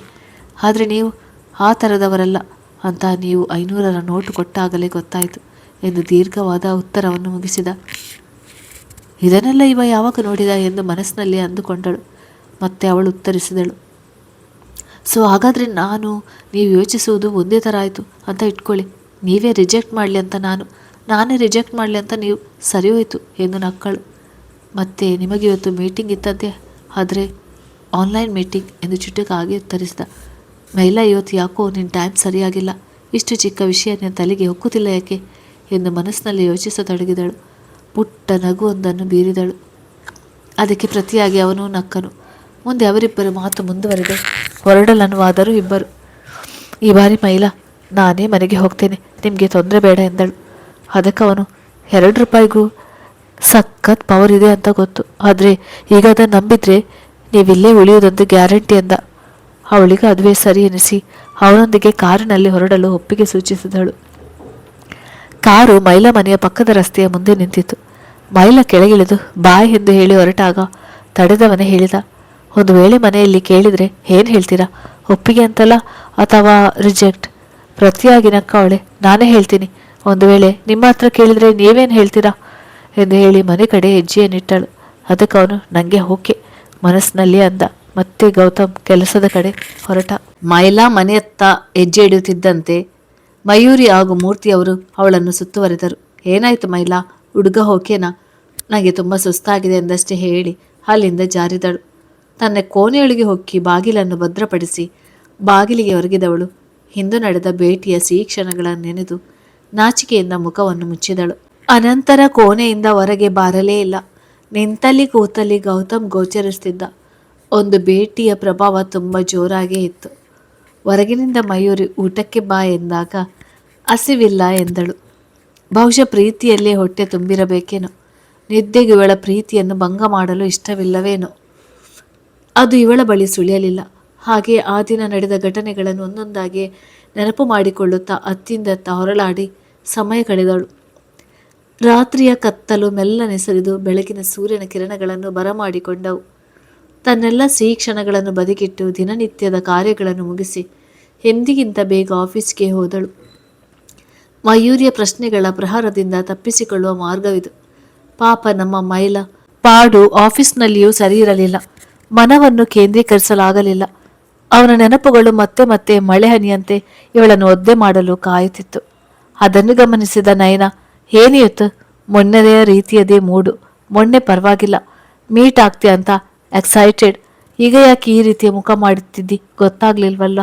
ಹಾಗೇನು ಇಲ್ಲ ಕಣೆ, ಸ್ವಲ್ಪ ಬ್ಯುಸಿ ಇದ್ದೆ, ನಿನ್ನೆಯ ಪೆಂಡಿಂಗ್ ವರ್ಕ್ ಮಾಡಬೇಕಲ್ವಾ ಅಂತ ಬೇರೇನಿಲ್ಲ ಎಂದಳು. ನೈನಳಿಗೆ ಮೈಲಾ ಹೇಳುತ್ತಿರುವುದು ಸುಳ್ಳು ಎಂದು ತಿಳಿದರು. ಹೆಚ್ಚೇನು ಕೇಳದೆ ಅವಳ ಪಾಡಿಗೆ ಅವಳನ್ನು ಬಿಟ್ಟು ತನ್ನ ಕೆಲಸದಡಿಗೆ ಗಮನ ಕೊಟ್ಟಳು. ಹೇಗೋ ಆ ದಿನ ಮೈಲಾ ಪಾಲಿನ 8 ಗಂಟೆಗಳು 80 ಗಂಟೆಗಳ ಅನುಭವವನ್ನುಂಟು ಮಾಡಿತ್ತು. ಅಲ್ಲಿಂದ ನೇರವಾಗಿ ಮನೆ ಕಡೆಗೆ ಹೊರಟಳು. ಅವಳ ಸ್ಕೂಟಿಯನ್ನು ಮನೆಯ ಮುಂದೆ ನಿಲ್ಲಿಸುವುದಕ್ಕೂ ಗೌತಮ್ನ ಕಾರು ಅಲ್ಲೇ ಬರುವುದಕ್ಕೂ ಸರಿಯಾಯಿತು. ಗೌತಮ್ ಕಿರಣಗೂ ಬೀರಿದರು. ಪ್ರತಿಯಾಗಿ ನಗದೆ ಮನೆ ಸೇರಿದಳು ಮೈಲಾ. ಏನಾಯ್ತು ಇವಳಿಗೆ ಎಂದು ಮನಸ್ಸಿನಲ್ಲಿಯೇ ನೋಡಿದ ಗೌತಮ್. ಕೈಕಾಲು ಮುಖ ತೊಳೆದು ಬಂದಳು ಮೈಲಾ. ಮನೆಯ ಹಾಲಿನಲ್ಲಿ ಮೂರ್ತಿಯವರು, ಗೌತಮ್ ಮತ್ತು ಕೃಷ್ಣ ಅಂಕಲ್ ಅಂದರೆ ಗೌತಮ್ ಅಂಕಲ್ ಮಾತುಕತೆ ನಡೆಸುತ್ತಿದ್ದರು. ಅಲ್ಲೇ ಪಕ್ಕದಲ್ಲಿ ಮಯೂರಿ ನಿಂತಿದ್ದಳು. ಮೈಲಾ ಅವರ ಮುಂದೆ ಕಾಫಿ ಕಪ್ಪಿನ ಟ್ರೇಯನ್ನು ಇಟ್ಟು ಕೋಣೆ ಸೇರಬೇಕೆನ್ನುವಾಗ ಮೂರ್ತಿಯವರ ಮಾತು ಅವಳನ್ನು ತಡೆಯಿತು. ಮೈಲಾ, ನಿಶ್ಚಿತಾರ್ಥ ನಡೆಸಬಹುದಾ? ನಿನಗೇನಾದರೂ ಅಭ್ಯಂತರ ಇದೆಯಾ? ಒಮ್ಮೆಲೆ ಅವಳ ಜೀವ ಬಾಯಿಗೆ ಬಂದಂತಾಗಿ ಬೇಡ ಎಂದಳು. ಅಲ್ಲಿ ಸೇರಿದ ಎಲ್ಲರ ಮುಖದಲ್ಲೂ ಆಶ್ಚರ್ಯ ಉಂಟಾಯಿತು. ಗೌತಮ್ನ ಮುಖ ನೋಡಲಾಗಲಿಲ್ಲ. ಅನಂತರ ಮೈಲಾ ಮಯೂರಿ ಅಡಿಗೆ ತಿರುಗಿ, ಭಾವನ ಆದಷ್ಟು ಬೇಗ ಬರಲಿಕ್ಕೆ ಹೇಳು ಎಂದು ಗಂಭೀರವಾಗಿ ನುಡಿದಳು. ಮಯೂರಿಗೆ ಭಯ ಒಂದೆಡೆಯಾದರೆ ಮತ್ತೊಂದೆಡೆ ಇವಳ ವರ್ತನೆ ಕಂಡು ಕೋಪ ಉಕ್ಕಿ ಬರುತ್ತಿತ್ತು. ಪುನಃ ಮೈಲಾ ಅಕ್ಕನ ಕಡೆ ನೋಡುತ್ತಾ ನಿಂತು ಬಿಟ್ಟಳು. ಮೂರ್ತಿಯವರು ಯಾಕೆ ಬೇಡ ಅಂದೆ ಕೇಳಿದರು. ಅದಕ್ಕೆ ಮೈಲಾ, ನಿಶ್ಚಿತಾರ್ಥ ಬೇಡ ಅಂದೆ, ಮದುವೆ ಅಲ್ಲ ಎಂದಾಗ ಗೌತಮ್ ಜೊತೆ ಎಲ್ಲರೂ ನಿಟ್ಟುಸಿರು ಬಿಟ್ಟು ನಕ್ಕರು.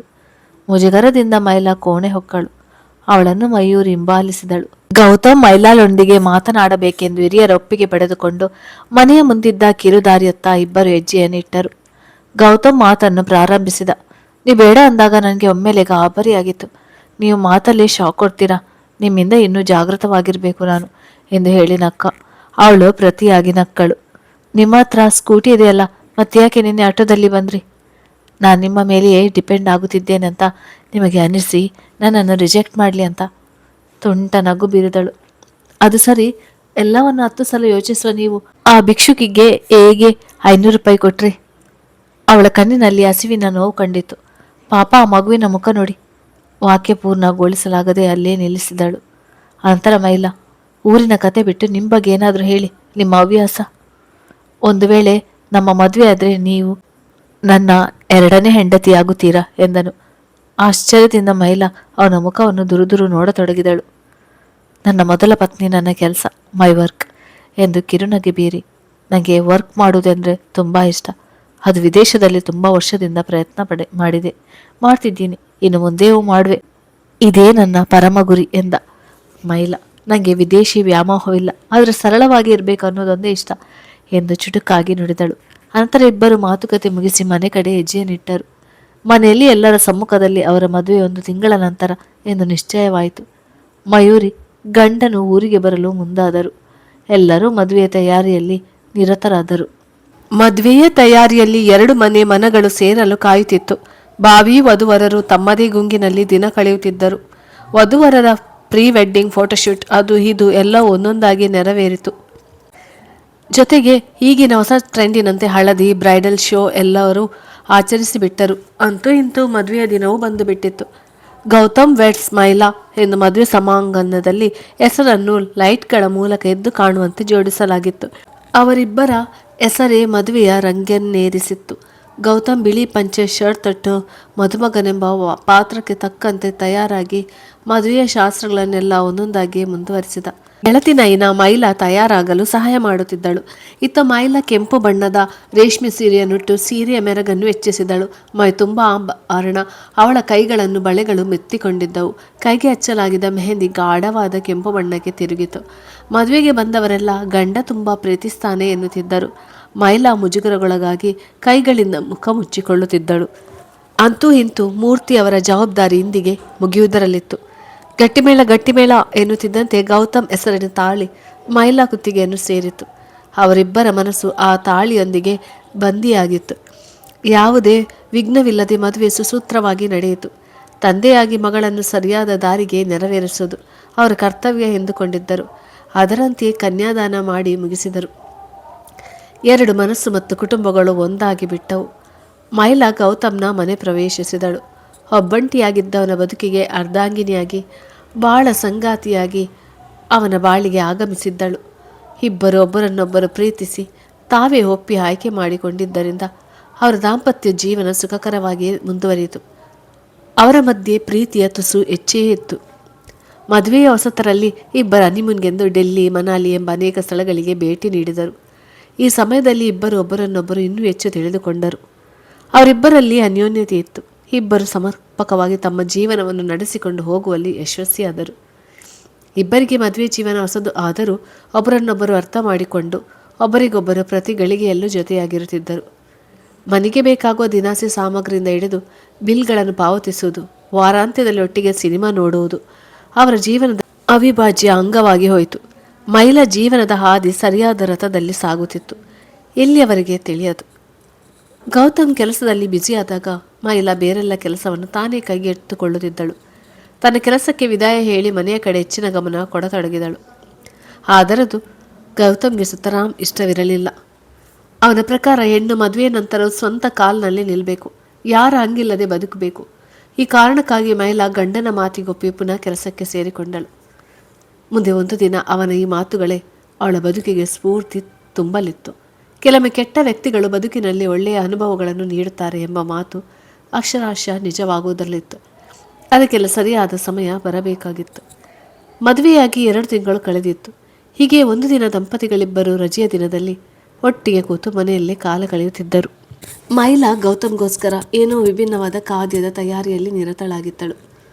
ಗೌತಮ್ ಎಂದಿನಂತೆಯೇ ಲ್ಯಾಪ್ಟಾಪ್ ಹಾಗೂ ಬ್ಲೂಟೂತ್ ಕಿವಿಗೇರಿಸಿ ತನ್ನದೇ ಕಾಯಕದಲ್ಲಿ ಮಗ್ನನಾಗಿದ್ದ. ಇವತ್ತೇಕೋ ಮೈಲಾಳ ತಲೆಯಲ್ಲೊಂದು ತುಂಟತನ ನರ್ತಿಸುತ್ತಿತ್ತು. ಅದನ್ನು ತಕ್ಷಣವೇ ಕಾರ್ಯರೂಪಕ್ಕೆ ತರುವ ಪ್ರಯತ್ನದಲ್ಲಿದ್ದಳು. ಗೌತಮ್ಗೆ ತಿಳಿಯದಂತೆ ಅವನ ಬಳಿ ಬಂದು ಕಿವಿಗೆ ನವಿಲುಗರಿಂದ ಕಚಕುಲಿ ನೀಡುತ್ತಿದ್ದಳು. ಮೀಟಿಂಗ್ನಲ್ಲಿದ್ದ ಕಾರಣ ಅವನದನ್ನು ವಿರೋಧಿಸಲಾಗದೆ ಎಲ್ಲವನ್ನು ಸಹಿಸಿಕೊಂಡಿದ್ದ. ಆಗಲೇ ಒಲೆಯ ಮೇಲಿದ್ದ ಕುಕ್ಕರ್ ಕೂಗಿಕೊಂಡಿತ್ತು. ಅದರತ್ತ ಮೈಲಾ ಧಾವಿಸಿ ಒಲೆಯನ್ನು ಹಾರಿಸಿ ಆ ಕಡೆ ನೋಡಿದಾಗ ಗೌತಮ್ ಅಲ್ಲಿರಲಿಲ್ಲ. ಅಕ್ಕಪಕ್ಕ ನೋಡಿದಳು. ಅವನ ಪತ್ತೆ ಇರಲಿಲ್ಲ. ಎಲ್ಲಿಗೆ ಹೋದ ಎಂದು ಯೋಚಿಸುತ್ತಿರುವಾಗ ಹಿಂದಿನಿಂದ ಬಂದ ಕೈಗಳು ಅವಳನ್ನು ಬಂಧಿಸಿತು. ಒಮ್ಮೆಲೆ ಎದೆ ಬಡಿತ ಜೋರಾಯಿತು. ಅವಳ ಕಿವಿಯ ಬಳಿ ಮೊಗ ತಂದವನೇ, ಯಾಕೆ ಪ್ರತಿ ಸಾರಿ ನಿನಗೇನೆ ತುಂಟತನ ಮಾಡುವ ಮನಸ್ಸಾಗುವುದಾ ಎಂದಾಗ ಅವಳ ಎದೆ ಬಡಿತ ಇನ್ನಷ್ಟು ತೀವ್ರವಾಯಿತು.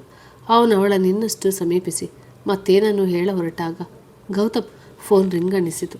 ಹಿಡಿತವನ್ನು ಸಡಿಲಗೊಳಿಸಿ ಫೋನಿನತ್ತ ಧಾವಿಸಿದವನೇ, ಇದು ಈಗಲೇ ಬಡಿದುಕೊಳ್ಬೇಕಾಗಿತ್ತಾ ಎಂದಾಗ ಮೈಲಾ ಕಿರುನಗು ಬೀರಿ ಅಡುಗೆ ಮನೆ ಪ್ರವೇಶಿಸಿದಳು. ಗೌತಮ್ ಫೋನಿನಲ್ಲಿ ಮಾತು ಮುಗಿಸಿ ಮೈಲಾಳ ಬಳಿ ಬಂದವನ ಮುಖದಲ್ಲಿ ಮಂದಹಾಸ ಎದ್ದು ಕಾಣುತ್ತಿತ್ತು. ಅವಳು ಕೇಳುವ ಮುನ್ನವೇ, ಇವನೇ ನನಗೆ ಪ್ರಮೋಷನ್ ಸಿಕ್ಕಿದೆ, ನೀನು ನನ್ನ ಬದುಕಿಗೆ ಬಂದ ಮೇಲೆ ಒಂದರ ಮೇಲೊಂದು ಶುಭ ಸುದ್ದಿ ಬರುತ್ತಿದೆ ಎಂದು ಒಂದೇ ಉಸಿರಿನಲ್ಲಿ ಹೇಳಿ ಮುಗಿಸಿದ. ಮೈಲಾಳ ಸಂತೋಷಕ್ಕೂ ಪಾರವಿರಲಿಲ್ಲ. ಗಂಡನ ಗೆಲುವು ಹೆಂಡತಿಯ ಗೆಲುವೆ. ಬೇಗ ಬೇಗ ಊಟ ಮುಗಿಸಿ ಅದೇ ಖುಷಿಯಲ್ಲಿ ಅವತ್ತು ಹೊಸತೊಂದು ಸಿನಿಮಾ ನೋಡಲು ಹೋಗುವ ಪ್ಲ್ಯಾನ್ಗೆ ಮುಂದಾದರು. ಮೈಲಾ ಗೌತಮ್ ಇಬ್ಬರು ಅವರವರ ಕರ್ತವ್ಯಗಳನ್ನು ಸರಿಯಾಗಿ ನಿಭಾಯಿಸುತ್ತಿದ್ದರು. ಹೀಗೆ ಮದುವೆಯ ಪವಿತ್ರ ಬಂಧನಕ್ಕೆ ಅರ್ಧ ವರ್ಷದ ತುಂಬುವ ಸಂಭ್ರಮ. ಮೈಲಾ ಗಂಡನಿಗಾಗಿ ಹೊಸ ವಾಚನ್ನು ಉಡುಗೊರೆಯಾಗಿ ನೀಡಲು ತಯಾರಾಗಿದ್ದಳು. ಆ ವಾಚ್ನಲ್ಲಿ ವಿಭಿನ್ನವಾಗಿ GM ಎಂದು ನಮೂದಿಸಿದ್ದಳು. ಇನ್ನೆಂದಿಗೂ ಗೌತಮ್ ಮೈಲಾ ಸಮಯದೊಂದಿಗೆ ಒಟ್ಟಿಗೆ ಸಾಗಬೇಕೆಂದು ಅದನ್ನು ಕೊಡಲು ಮುಂದಾಗಿದ್ದಳು. ಆದರೆ ಆ ದಿನ ರಾತ್ರಿ 10 ಗಂಟೆ ಕಳೆಯುತ್ತಿದ್ದರೂ ಗೌತಮ್ ಮನೆ ಸೇರಿರಲಿಲ್ಲ. ಮೈಲಾಳಲ್ಲಿ ಆತಂಕ ಮನೆ ಮಾಡಿತ್ತು. ಕರೆ ಸಂಪರ್ಕಿಸಲು ಪ್ರಯತ್ನಪಟ್ಟು ವಿಫಲವಾದಳು. ಬೇರೆ ದಾರಿಯಿಲ್ಲದೆ ಅವನ ಬರುವಿಕೆಗಾಗಿ ಕಾದು ಕುಳಿತಳು. ಸ್ವಲ್ಪ ಸಮಯದ ಅನಂತರ ಗೌತಮ್ ಮನೆ ಸೇರಿದಾಗ ಮೈಲಾ ಮುಖದಲ್ಲಿದ್ದ ಆತಂಕ ಮಾಯವಾದರೆ ಗೌತಮ್ ಮುಖ ಕಾಂತಿ ಕಳೆದುಕೊಂಡಿತ್ತು. ಬಹುಶಃ ಕೆಲಸದ ಒತ್ತಡದಿಂದ ತುಂಬ ಸುಸ್ತಾಗಿರಬೇಕೆಂದುಕೊಂಡು ಜಾಸ್ತಿಯನ್ನು ಕೇಳದೆ ಅವನು ಸ್ನಾನ ಮುಗಿಸಿ ಬಂದ ಮೇಲೆ ಇಬ್ಬರು ಒಟ್ಟಿಗೆ ಕುಳಿತು ಊಟ ಮುಗಿಸಿದರು. ಆಗಲೂ ಗೌತಮ್ನಿಂದ ಒಂದು ಮಾತು ಹೊರಬರಲಿಲ್ಲ. ಮೈಲಾ ತಾನಾಗೆ ಮಾತಿಗಿಳಿದರೂ ಅವನೇನು ಕಳೆದುಕೊಂಡವನಂತೆ ಮಂಕಾಗಿದ್ದ. ನಾಳೆ ಮಾತನಾಡುವುದೇ ಸರಿ ಎಂದು ಮೈಲಾ ಅವನನ್ನು ಅವನ ಪಾಡಿಗೆ ಬಿಟ್ಟಳು. ಹಿಂದಿನ ಮೌನ ಬಿರುಗಾಳಿ ಬರುವುದರ ಮುನ್ಸೂಚನೆಯಾಗಿತ್ತು. ನಾಳಿನ ದಿನ ಇಬ್ಬರ ಬದುಕಿನ ಪಥ ಬದಲಾಗುವುದರಲ್ಲಿತ್ತು. ಅವರಿಬ್ಬರ ಬದುಕಿನ ದಾರಿ ಯಾವುದೇ ಟ್ರಾಫಿಕ್ ಇಲ್ಲದ ಹೆದ್ದಾರಿಯಂತೆ ಬಹಳ ವೇಗವಾಗಿ ಸಾಗುತ್ತಿತ್ತು. ಆದರೆ ಯಾರಿಗೆ ಗೊತ್ತಿತ್ತು, ಗುರಿ ತಲುಪಬೇಕಿದ್ದರೆ ಅನೇಕ ತಿರುವುಗಳನ್ನು ದಾಟಿಯೇ ಮುಂದೆ ಸಾಗಬೇಕು ಎಂದು. ಬದುಕೆಂಬುದು ನೇರ ಮಾರ್ಗವಲ್ಲ, ಅನೇಕ ತಿರುವುಗಳನ್ನು ಹೊಂದಿದ ಪ್ರಯಾಣ. ಗೌತಮ್ನ ನಡವಳಿಕೆಯಲ್ಲಿ ವ್ಯತ್ಯಾಸ ಕಂಡುಬಂತು. ಅವನ ಇಂದಿನ ರಾತ್ರಿಯಿಂದ ಮಂಕಾಗಿದ್ದ. ಇದ್ದಕ್ಕಿದ್ದಂತೆ ವಾಚ್ ನೆಲಗೆ ಬಿದ್ದು ಅದರ ಗಾಜು ಹೊಡೆದು ಹೋಯಿತು. ಆತಂಕಗೊಂಡ ಮೈಲಾ ಅದರತ್ತ ಧಾವಿಸಿ ಪರಿಶೀಲಿಸಿದಾಗ ಅದರಲ್ಲಿ ಬರೆಯಲಾಗಿದ್ದ ಜಿ ಮತ್ತು ಎಂ ಎಂದು ಬರೆಯಲಾಗಿದ್ದ ಅಕ್ಷರ ದೂರ ದೂರವಾಗಿತ್ತು. ಇದು ಯಾವುದರ ಮುನ್ಸೂಚನೆ ಎಂದು ಗಾಬರಿಗೊಂಡು ಗೌತಮ್ ಎಂದು ಕಿರುಚಿದಳು. ಪಕ್ಕದಲ್ಲಿ ಗೌತಮ್ ಇನ್ನೂ ಮಲಗಿದ್ದ. ಮಂಚದಿಂದ ಎದ್ದು ಮೇಜಿನ ಕಡೆ ಮುಖ ಮಾಡಿ ಅತ್ತ ಹೊರಟ ವಾಚನ್ನು ಪರಿಶೀಲಿಸಿದಾಗ ಅದು ಯಥಾಸ್ಥಳದಲ್ಲಿ ಡಬ್ಬದೊಳಗೆ ಬೆಚ್ಚಗೆ ಕುಳಿತಿತ್ತು. ಇಷ್ಟು ಹೊತ್ತು ಕಂಡದ್ದು ಕನಸೆಂದು ನಿಟ್ಟುಸಿರು ಬಿಟ್ಟು ಸುಮ್ಮನಾದಳು. ಅಲ್ಲೇ ಮಲಗಿದ್ದ ಗೌತಮ್ನನ್ನು ಸಮೀಪಿಸಿ ಪಕ್ಕದಲ್ಲಿ ಕುಳಿತು ನಿನ್ನಿಂದ ದೂರ ಆಗುವ ಮಾತೇ ಇಲ್ಲ ಎಂದು ಮನಸ್ಸಿನಲ್ಲಿ ನುಡಿದವಳೆ ಅವನ ಆನೆಗೊಂದು ಮುತ್ತಿಟ್ಟು ಕೋಣೆಯಿಂದ ಹೊರ ನಡೆದಳು. ನಿದ್ರೆಯಿಂದ ಎಚ್ಚರಗೊಂಡ ಗೌತಮ್ ಜಾಗಿಂಗ್ ಮುಗಿಸಿ ಬಂದು ಬ್ಯಾಗಿನಲ್ಲಿ ಬಟ್ಟೆಯನ್ನು ಒಂದೊಂದಾಗಿ ಜೋಡಿಸಿಟ್ಟ. ನಾವೆಲ್ಲಿಗಾದರೂ ಹೋಗ್ತಿದ್ದೇವಾ? ಹತ್ತ ಕಡೆಯಿಂದ ಮೈಲಾ ಕೇಳಿದಳು. ನಾವಲ್ಲ, ನಾನು ಉತ್ತರಿಸಿದ. ಅವಳಿಗೇಕೋ ಅವನ ಉತ್ತರ ಒಂಚೂರು ಅರ್ಥವಾಗಲಿಲ್ಲ. ಮತ್ತೆ ಪುನಃ ಕೇಳಿದಳು. ಆಫೀಸ್ ಕೆಲಸದಲ್ಲಿ ಹೊರಗೆ ಹೋಗ್ತಿದ್ದೀರಾ? ಎಷ್ಟು ದಿನ ಮನೆಯಲ್ಲಿರೋಲ್ಲ ಎಂದು ಅಂದಾಜಿಗೆ ಗುಂಡು ಹೊಡೆದಳು. ಮೈಲಾಲತ್ತ ಮುಖ ತಿರುಗಿಸಿದವ ಅವಳನ್ನೇ ನೋಡುತ್ತಾ, ಬೇಗ ತಯಾರಾಗು, ಹೊರಗೆ ಹೋಗಿ ಬರೋಣ ಎಂದ. ನನ್ನ ಮಾತಿಗೆ ಉತ್ತರಿಸಲೇ ಇಲ್ಲ ನೀವು? ನಾನು ಹೇಳಿದ್ದನ್ನು ಕೇಳು. ಮೊದಲು ಹೋಗಿ ತಯಾರಾಗು, ಆಮೇಲೆ ನಿಂಗೆ ಎಲ್ಲ ಗೊತ್ತಾಗುತ್ತೆ. ಹೆಚ್ಚೇನು ಮಾತನಾಡಲಾಗದೆ ಹೊರ ನಡೆದ. ಏನಾಗಿದೆ ಇವನಿಗೆ? ನಿನ್ನೆವರೆಗೂ ಸರಿಯಾಗಿ ಇದ್ದ, ಸರ್ಪ್ರೈಸ್ ಇರ್ಬೋದಾ ಎಂದು ಮನದಲ್ಲಿ ನುಡಿದು ತಯಾರಾದಳು. ಮನೆಯಿಂದ ಹೊರ ನಡೆಯುವಾಗ ತನ್ನ ಹ್ಯಾಂಡ್ ಬ್ಯಾಗಿನಲ್ಲಿ ವಾಚಿನ ಡಬ್ಬವನ್ನು ತೆಗೆದಿಟ್ಟಳು. ಮನಸ್ಸಿನಲ್ಲಿ ಹಲವಾರು ಆಸೆ ಪ್ರೀತಿ ಹೊತ್ತುಕೊಂಡು ಮನೆಯಿಂದ ಹೊರ ನಡೆದಳು. ಆಗ ಸಮಯ ಬರೀ 10 ಗಂಟೆ ಆಗಿತ್ತಷ್ಟೆ. ಇಷ್ಟು ಬೆಳ್ಳಂಬೆಳಗ್ಗೆ ಎಲ್ಲಿಗೆ ಹೋಗುವುದೆಂದು ಅವಳ ಮನ ಪತ್ತೆದಾರಿಕೆ ಶುರು ಮಾಡಿತು. ಆದರೆ ಗೌತಮ್ನಿಂದ ಮೌನ ಒಂದೇ ಉತ್ತರವಾಗಿ ಸಿಕ್ಕಿತ್ತು.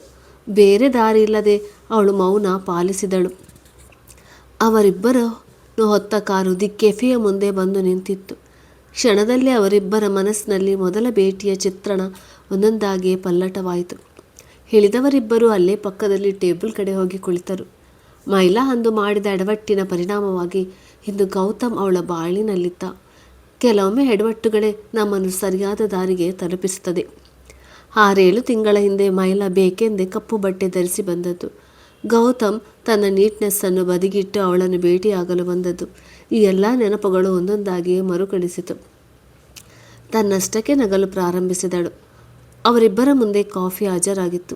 ಈ ಚಳಿಯಲ್ಲಿ ಬಿಸಿ ಕಾಫಿ ಕುಡಿಯುವ ಮಜವೇ ಬೇರೆ ಎಂದು ಮೆಲ್ಲನೆ ಹೀರತೊಡಗಿದಳು.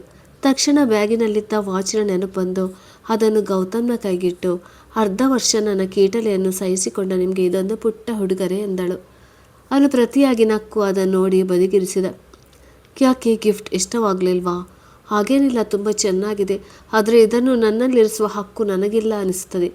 ಯಾಕೆ ನೀವೀಗೆ ವಿಚಿತ್ರವಾಗಿ ಮಾತನಾಡ್ತಿದ್ದೀರಾ? ರಾತ್ರಿಯಿಂದ ನನಗೆ ನಿಮ್ಮಲ್ಲಿ ತುಂಬ ಬದಲಾವಣೆ ನೋಡ್ತಾ ಇದ್ದೀನಿ. ಅವನ ಕೈ ಮೇಲೆ ಕೈ ಇರಿಸಿ, ಗೌತಮ್ ಏನಾದರೂ ತೊಂದರೆ ಇದ್ದರೆ ಹೇಳಿ, ನಾನು ಯಾವಾಗಲೂ ನಿಮ್ಮೊಂದಿಗಿದ್ದೇನೆ ಎಂದಳು. ಅವಳ ಕೈಯನ್ನು ಸರಿಸಿದವನು, ಮೈಲಾ, ನಾನು ನಿನ್ನೊಂದಿಗೆ ಒಂದು ವಿಚಾರ ಮುಚ್ಚಿಟ್ಟಿದ್ದೇನೆ. ಅದನ್ನು ಯಾವತ್ತೂ ಹೇಳುವ ಪರಿಸ್ಥಿತಿ ಬರಲಿಕ್ಕಿಲ್ಲ ಅಂದುಕೊಂಡಿದ್ದೆ. ಆದರೆ ಈಗ ಸಮಯ ಬಂದಿದೆ ಅನಿಸುತ್ತೆ. ನಾನು ಮದುವೆಗೂ ಮುಂಚೆ ಒಂದು ಕಾಂಟ್ರಾಕ್ಟ್ಗೆ ಸಹಿ ಹಾಕಿದ್ದೆ. ಅದರ ಪ್ರಕಾರ ನನಗೆ ವಿದೇಶದಲ್ಲಿ ಕೆಲಸ ಮಾಡಲು ಯಾವುದೇ ಅಭ್ಯಂತರವಿಲ್ಲ. ಯಾವಾಗ ಕೆಲಸಕ್ಕೆ ಅಪಾಯಿಂಟ್ಮೆಂಟ್ ಮಾಡ್ತಾರೆ ಆಗ ನಾನು ಹೋಗಬೇಕು. 5 ವರ್ಷದ ಕಾಂಟ್ರಾಕ್ಟ್. ನಿಮಗೂ ಗೊತ್ತಿದೆ, ವಿದೇಶದಲ್ಲಿ ಸೆಟಲ್ ಆಗೋದು ನನ್ನ ಕನಸು. ಅದಕ್ಕಾಗಿ ಎಷ್ಟು ವರ್ಷ ನಾನು ಪರಿಶ್ರಮ ಪಟ್ಟಿದ್ದೇನೆ. ಆ ಸಮಯದಲ್ಲಿ ನನಗದು ಸರಿ ಅನಿಸಿತು. ಅದಕ್ಕೆ ಏನನ್ನು ಯೋಚಿಸದೆ ಸಹಿ ಹಾಕಿಬಿಟ್ಟೆ. ಆದರೆ ಅವಕಾಶ ಸಿಕ್ಕಿರಲಿಲ್ಲ. ಈಗ ಅವಕಾಶವಿದೆ, ಆದರೆ ನಿನ್ನ ಬಿಟ್ಟು ಹೋಗಲು ಮನಸ್ಸೇಕೋ ಒಪ್ಪುತ್ತಿಲ್ಲ ಎಂದು ಹೇಳಿ ಮುಗಿಸಿದ. ಅದಕ್ಕೆ ಮೈಲಾ ನಕ್ಕು, ನೀವಿಷ್ಟು ಸೀರಿಯಸ್ ಆಗಿ ಹೇಳ್ತಿದ್ರೆ ನಾನೇನೋ ನಿಮಗೆ ನಿಮ್ಮ ಹಳೆಯ ಡವ್ ಸಿಕ್ಕಿದ್ಲು ಅಂತ ಹೇಳ್ತೀಯ ಅಂದುಕೊಂಡಿದ್ದೆ. ಆದರೆ ನೀನು ಮಾತ್ರ ಕೆಲಸ ಸಿಕ್ಕಿದೆ ಅಂತ ಇಷ್ಟು ಬೇಜಾರಲ್ಲಿ ಹೇಳ್ತಿದ್ಯಾ? ನಿಮಗೆ ಬುದ್ಧಿನೇ ಇಲ್ಲ. ನನ್ನ ಮಾತಿನ್ನು ಮುಗಿದಿಲ್ಲ ಎಂದವ ಎದ್ದು ಹೋಗಿ ಕಾರಿನೊಳಗಿಂದ ಒಂದು ಕವರನ್ನು ಅವಳ ಮುಂದಿಟ್ಟ. ತೆರೆದು ನೋಡಿದವಳಿಗೆ ಆಘಾತ ಕಾದಿತು. ಡಿವೋರ್ಸ್ ಎಂದವಳ ಕಣ್ಣಲ್ಲಿ ತುಂಬಿತು. ಗೌತಮ್, ಈ ರೀತಿ ತಮಾಷೆ ಮಾಡಬೇಡಿ. ಇದೆಲ್ಲ ತಮಾಷೆ ಮಾಡೋ ವಿಷಯನಾ? ನಾನು ತಮಾಷೆ ಮಾಡ್ತಿಲ್ಲ ಮೈಲಾ. ಸರಿಯಾಗಿ ಯೋಚಿಸಿಯೇ ನಿರ್ಧರಿಸ್ತೇನೆ. ನನ್ನ ಕಾಂಟ್ರಾಕ್ಟ್ 5 ವರ್ಷ ಮೀರಲಬಹುದು. ಅಷ್ಟರೊಳಗೆ ನೀನಿಲ್ಲಿ ಒಬ್ಬಳೇ ಇದ್ದು ಏನು ಮಾಡ್ತಿ? 5 ವರ್ಷ ದೊಡ್ಡ ಸಮಯವೇನಲ್ಲ. ನಿನಗಾಗಿ ಕಾಯ್ತೀನಿ. ಇಷ್ಟು ಚಿಕ್ಕ ವಿಷಯಕ್ಕೆ ಡ್ರೈವರ್ಸ್ ಯಾಕೆ? ಮೈಲಾ, ನಿಂಗೆ ಯಾಕೆ ಅರ್ಥ ಆಗ್ತಿಲ್ಲ? ಕಾಂಟ್ರಾಕ್ಟ್ ನಿರ್ದಿಷ್ಟ ಸಮಯಕ್ಕಿಂತಲೂ ಜಾಸ್ತಿ ಆಗ್ಬೋದು. ಅಲ್ಲೇವರೆಗೆ ನೀನು ನನಗಾಗಿ ಕಾದು ನಿನ್ನ ಜೀವನ ಏಕೆ ಹಾಳು ಮಾಡ್ತಿ? ನನ್ನಿಂದಾಗಿ ನೀನು ನಿನ್ನ ಜೀವನ ಹಾಳು ಮಾಡಿಕೊಳ್ಳೋದು ನನಗಿಷ್ಟವಿಲ್ಲ. ಡಿವೋರ್ಸ್ ಕೊಟ್ಟು ಬೇರೆ ಜೀವನ ಶುರು ಮಾಡ್ಬೋದಲ್ವಾ? ಗೌತಮ್, ಒಂದು ಮಾತು ಹೇಳ್ತೀನಿ ಕೇಳಿ. ಪ್ರೀತಿ ಅಂದರೆ ಒಟ್ಟಿಗೆ ಇರೋದು ಮಾತ್ರವಲ್ಲ. ಪ್ರೀತಿಸಿದವರು ಜೊತೆಯಲ್ಲಿರದೇ ಇದ್ದಾಗ ಅವರಿಗಾಗಿ ಕಾಯೋದು ಕೂಡ ಒಂದು ತರಹದ ಪ್ರೀತಿ. ನೀವು ಜೊತೆಗಿದ್ದಾಗ ನಿಮ್ಮೊಂದಿಗೆ ನೀವು ದೂರವಾದಾಗ ಮತ್ತೊಬ್ಬರೊಂದಿಗೆ ಇರುವುದಕ್ಕೆ ಪ್ರೀತಿ ಅಂತ ಹೇಳೋಲ್ಲ, ಅದನ್ನು ಸ್ವಾರ್ಥ ಅಂತ ಹೇಳ್ತಾರೆ. ನೀವು ಇಲ್ಲೇ ಇದ್ದು ಕೆಲಸ ಮಾಡ್ಬೋದಲ್ವಾ? ಅವಳ ಕಣ್ಣಿನಿಂದ ಒಂದೇ ಸಮನಾಗಿ ಕಣ್ಣೀರು ಸುರಿಯಲಾರಂಭಿಸಿತು. ಮೈಲಾ, ಅಳುವುದನ್ನು ನಿಲ್ಲಿಸು ಪ್ಲೀಸ್. ಇಲ್ಲಿ ಅಂಥ ಅವಕಾಶ ಕಡಿಮೆ. ವಿದೇಶದಲ್ಲಿ ಒಳ್ಳೆ ಸಂಬಳ ಇದೆ. ಇಲ್ಲಿ ಜೀವನ ಪರ್ಯಂತ ದುಡಿದರೆ ಸಾಕಾಗೋಲ್ಲ. ಅರ್ಥ ಮಾಡ್ಕೊ. ನೀನು ಹೀಗೆ ಅಳ್ತಿದ್ರೆ ನಾನು ಅಲ್ಲಿಗೆ ಹೋಗೋಲ್ಲ. ಜೀವನದಲ್ಲಿ ಹಣ ಮುಖ್ಯವಲ್ಲ ಗೌತಮ್, ಪ್ರೀತಿ ಮುಖ್ಯ. ನಾನು ಈಗ ಕೆಲಸಕ್ಕೆ ಹೋಗ್ತಿದ್ದೇನಲ್ಲ, ಬೇಕಿದ್ರೆ ಜಾಸ್ತಿ ಗಂಟೆ ಕೆಲಸ ಮಾಡ್ತೇನೆ. ಆದರೆ ನನಗಾಗಿ ನೀನು ಯಾಕೆ? ನೋಡು, ನನಗನಿಸುವ ಪ್ರಕಾರ ನಾನು ತೆಗೆದುಕೊಂಡ ನಿರ್ಧಾರವೇ ಸರಿ. ಆದಷ್ಟು ಬೇಗ ಸಹಿ ಹಾಕು. ನಿನ್ನ ನಿಷ್ಕಲ್ಮಶ ಮನಸ್ಸಿಗೆ ನಿನಗೆ ನನಗಿಂತ ಒಳ್ಳೆಯ ಸಂಗಾತಿ ಸಿಗ್ತಾನೆ ಎಂದು ಕಷ್ಟದಿಂದ ನುಡಿದ. ಮನೆಯಲ್ಲಿ ಅಪ್ಪನಿಗೆ ಅಕ್ಕನಿಗೆ ಏನು ಅಂತ ಉತ್ತರ ಕೊಡಲಿ? ಅದರ ಬಗ್ಗೆ ನೀನು ಯೋಚನೆ ಮಾಡಬೇಡ. ನಾನು ಅಂಕಲ್ ಹತ್ರ ಮಾವನಿಗೆ ವಿಷಯ ತಿಳಿಸಲು ಹೇಳಿದ್ದೇನೆ. ಗೌತಮ್, ಇನ್ನೊಮ್ಮೆ ಯೋಚಿಸಿ ನೋಡಿ. ಯಾವಾಗಲೂ ದುಡುಕಿನಲ್ಲಿ ತೆಗೆದ ನಿರ್ಧಾರ ಸರಿ ಇರೋಲ್ಲ. ನಾನು ನಿಮಗಾಗಿ 5 ವರ್ಷ ಏನು 10 ವರ್ಷವೂ ಕಾಯಲಿಕ್ಕೆ ತಯಾರಾಗಿದ್ದೇನೆ. ಮದುವೆಯ ಈ ಬಂಧನವನ್ನು ಇಷ್ಟು ಸಲೀಸಾಗಿ ಮುರಿಲಿಕ್ಕೆ ನನಗೆ ಮನಸ್ಸು ಬರ್ತಿಲ್ಲ. ನಮ್ಮಿಬ್ಬರ ಮಧ್ಯೆ ಹೊಂದಾಣಿಕೆ ಇಲ್ಲದೇ ಇದ್ದರೆ ನಾನು ಬೇರೆಯಾಗುವ ಮಾತು ಪ್ರಸ್ತಾಪಿಸ್ತಾ ಇದ್ದೆ. ಆದರೆ ನಮ್ಮ ದಾಂಪತ್ಯ ಜೀವನ ಸರಿಯಾಗಿ ಇದೆಯಲ್ಲ ಮೈಲಾ. ನಾನು ನಿರ್ಧಾರ ತೆಗೆದಾಗಿದೆ. ನೀನು ಹೇಳೋದು ಸರಿಯಾಗಿ ಇದೆ. ಆದರೆ ನಾನು ಈ ಆಪರ್ಚುನಿಟೀಸ್ ಮಿಸ್ ಮಾಡಿದರೆ ನಾನು ಯಾವತ್ತೂ ನನ್ನ ಕನಸನ್ನು ಈಡೇರಿಸಲಿಕ್ಕೆ ಆಗೋಲ್ಲ. ನೀನಾದರೂ ನಾನು ಅರ್ಥ ಮಾಡ್ಕೊ. ಸ್ವಲ್ಪ ಹೊತ್ತು ಯೋಚಿಸಿದವಳು. ಫ್ಲೈಟ್ ಎಷ್ಟು ಗಂಟೆಗೆ ಕೇಳಿದಳು. ಸಂಜೆ 4 ಗಂಟೆಗೆ. ಸರಿ, ದೀರ್ಘ ಉಸಿರೆಳೆದು, ನೀವು ಹೇಳಿದ್ದೆ ಸರಿ, ನಾನು ಹಾಗೇ ಮಾಡ್ತೇನೆ. ನೀವು ನಿಮ್ಮ ಕನಸನ್ನು ನನ್ನ ಸಾಗಿಸಿ.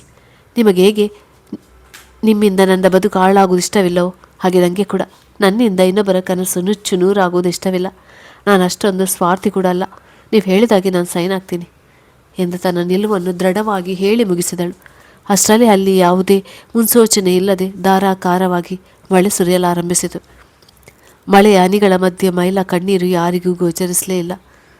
ನನ್ನ ಬದುಕಿನ ಈಗಿನ ಕ್ಷಣ ಈ ಮಳೆಯಂತೆ ಯಾವ ಮುನ್ಸೂಚನೆ ಕೊಡದೆ ಬಂದಿದೆ. ಈಗ ಮಳೆ ಯಾವ ಕಾಲದಲ್ಲಿ ಬರುತ್ತೆ? ಇನ್ನು ನಮ್ಮ ಜೀವನ ಸರಿಯಾಗಿರುತ್ತಾ? ಮನಸ್ಸಿನಲ್ಲಿ ನುಡಿದವಳು ಎದ್ದು ಕೆಫೆಯಿಂದ ಹೊರ ನಡೆದಳು. ಅವನು ಅವಳನ್ನು ಹಿಂಬಾಲಿಸಿದ. ಮೈಲಾ ಮಳೆಯಲ್ಲಿ ನೆನೆಯುತ್ತಾ ಆಟೋಗಾಗಿ ಕಾಯುತ್ತಿದ್ದಳು. ಹಿಂದಿನಿಂದ ಬಂದ ಗೌತಮ್, ನಾನು ಮನೆವರೆಗೂ ಡ್ರಾಪ್ ಮಾಡ್ತೇನೆ ಎಂದಾಗ, ಇನ್ನು ನೀವಿರದಾಗ ನಾನು ಒಬ್ಬಳೇ ಹೋಗಬೇಕಲ್ವಾ? ಅದಕ್ಕೆ ಈಗಿನಿಂದಲೇ ಅಭ್ಯಾಸ ಮಾಡಿಕೊಳ್ತಿದ್ದೇನೆ ಎಂದು ಹೇಳಿದಾಗ ಅವನಿಗೆ ಅವಳ ಪರಿಸ್ಥಿತಿ ಅರ್ಥವಾಯಿತು. ಆದರೆ ಏನು ಮಾಡಲಾಗದು. ನಂತರ ಅವಳ ಮುಂದೆ ಬಂದು ನಿಂತಿದ್ದ ಆಟೋ ಹತ್ತಿ ಮನೆಯ ಕಡೆ ಹೊರಟಳು. ಯಾವ ಕೆಫೆ ಅವರಿಬ್ಬರನ್ನು ಒಂದು ಮಾಡಿತ್ತೋ ಇವತ್ತು ಅವರಿಬ್ಬರನ್ನು ದೂರವಾಗುವುದಕ್ಕೂ ಅದೇ ಕೆಫೆ ಸಾಕ್ಷಿಯಾಯಿತು.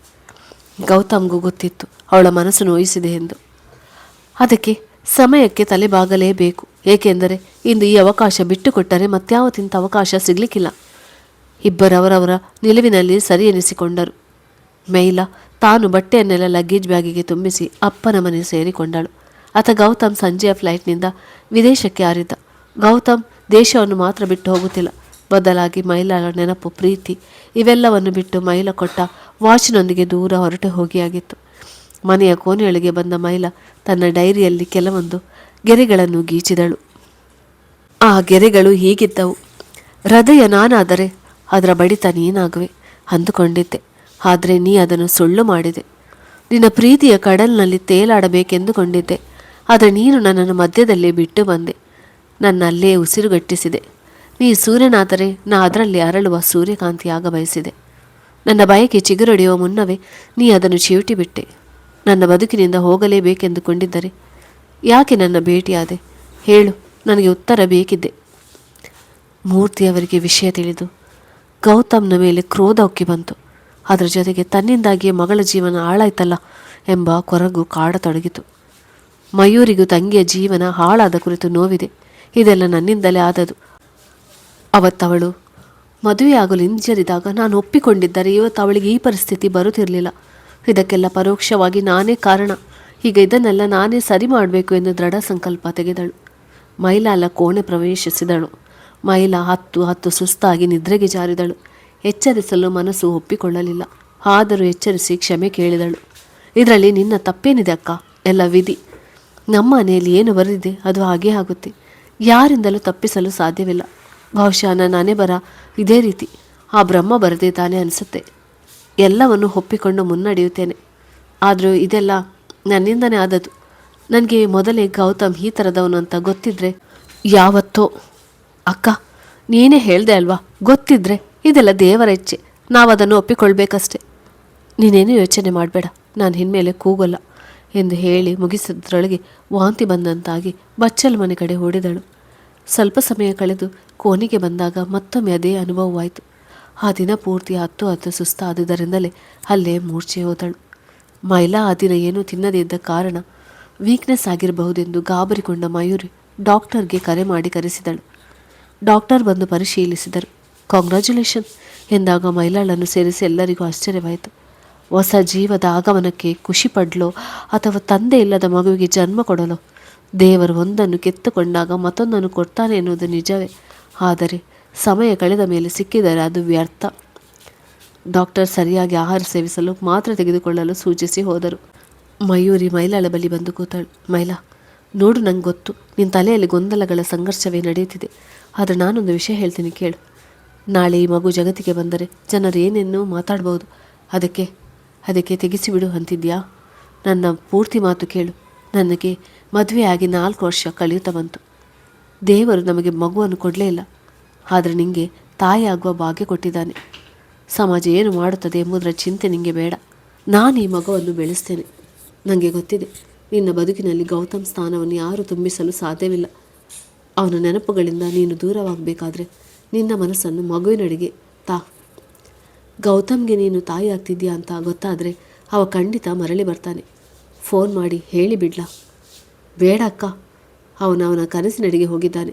ನೀನೀಗ ಅವನಿಗೆ ಫೋನ್ ಮಾಡಿದರೆ ಮೇ ಬಿ ಅವನು ಹಿಂದೆ ಬಂದರೂ ಬರ್ಬೋದು. ಆದರೆ ಮುಂದೊಂದು ದಿನ ನನ್ನಿಂದ ಅವನ ಕನಸು ನುಚ್ಚು ನೂರಾಯಿತು ಅಂತ ಮಾತು ಬರ್ಬೋದಲ್ವಾ? ಇಷ್ಟಕ್ಕೂ ಮಗುವಿನ ಕಾಳಜಿ ತೆಗೆದುಕೊಳ್ಳುವ ಶಕ್ತಿ ನನಗಿದೆ. ಗೌತಮ್ ಇವತ್ತು ನನ್ನಿಂದ ದೂರ ಇರ್ಬೋದು, ಆದರೆ ಅವನು ಹೇಳಿಕೊಟ್ಟಿದ್ದ ಹೆಣ್ಣು ಅವಳ ಕಾಲ ಮೇಲೆ ನಿಲ್ಲಬೇಕು ಅಂತ ಅಳುತ್ತಾ ಹೇಳಿದಳು.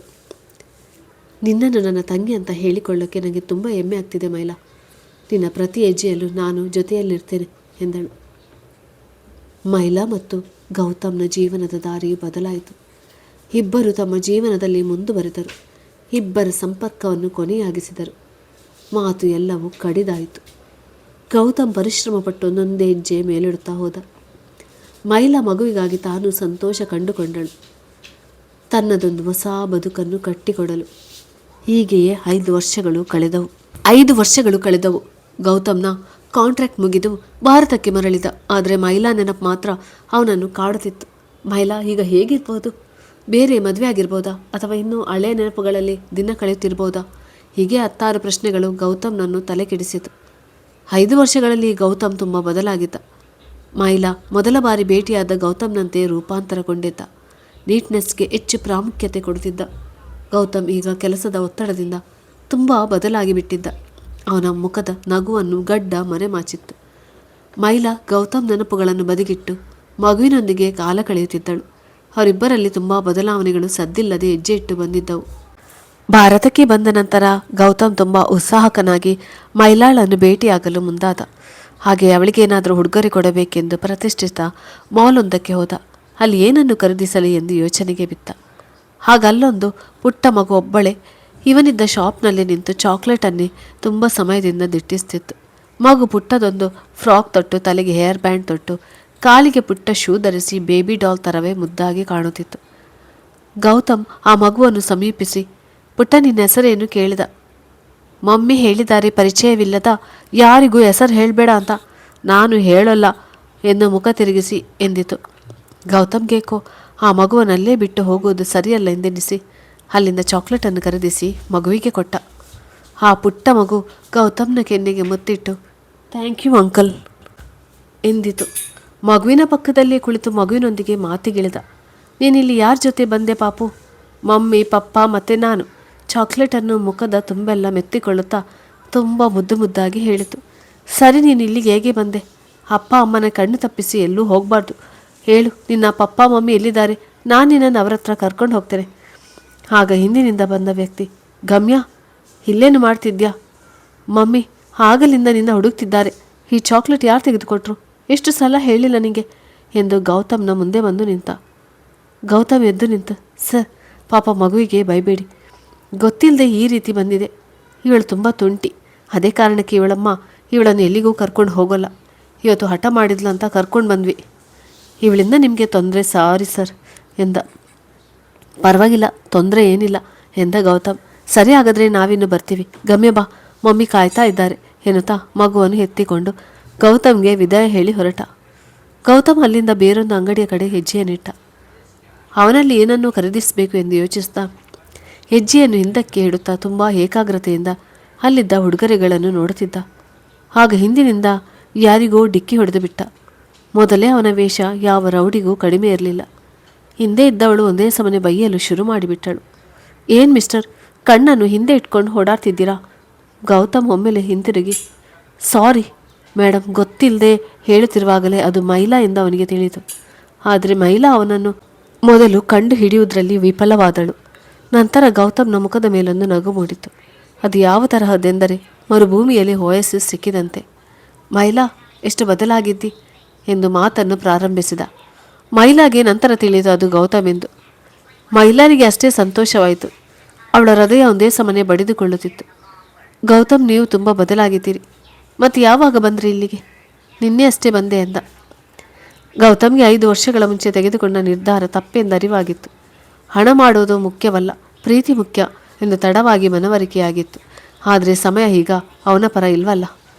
ಇನ್ನೇನು, ಮೈಲಾಳಿಗೆ ಸಾರಿ ಹೇಳಿ ಇನ್ನೇನಾದರೂ ಅವಳ ಜೊತೆ ಸೇರಿ ಬದುಕಲು ಅವಕಾಶ ಕೊಡು ಎಂದು ಕೇಳ ಹೊರಟವನಿಗೆ ಅಚ್ಚರಿಯೊಂದು ಕಾದಿತ್ತು.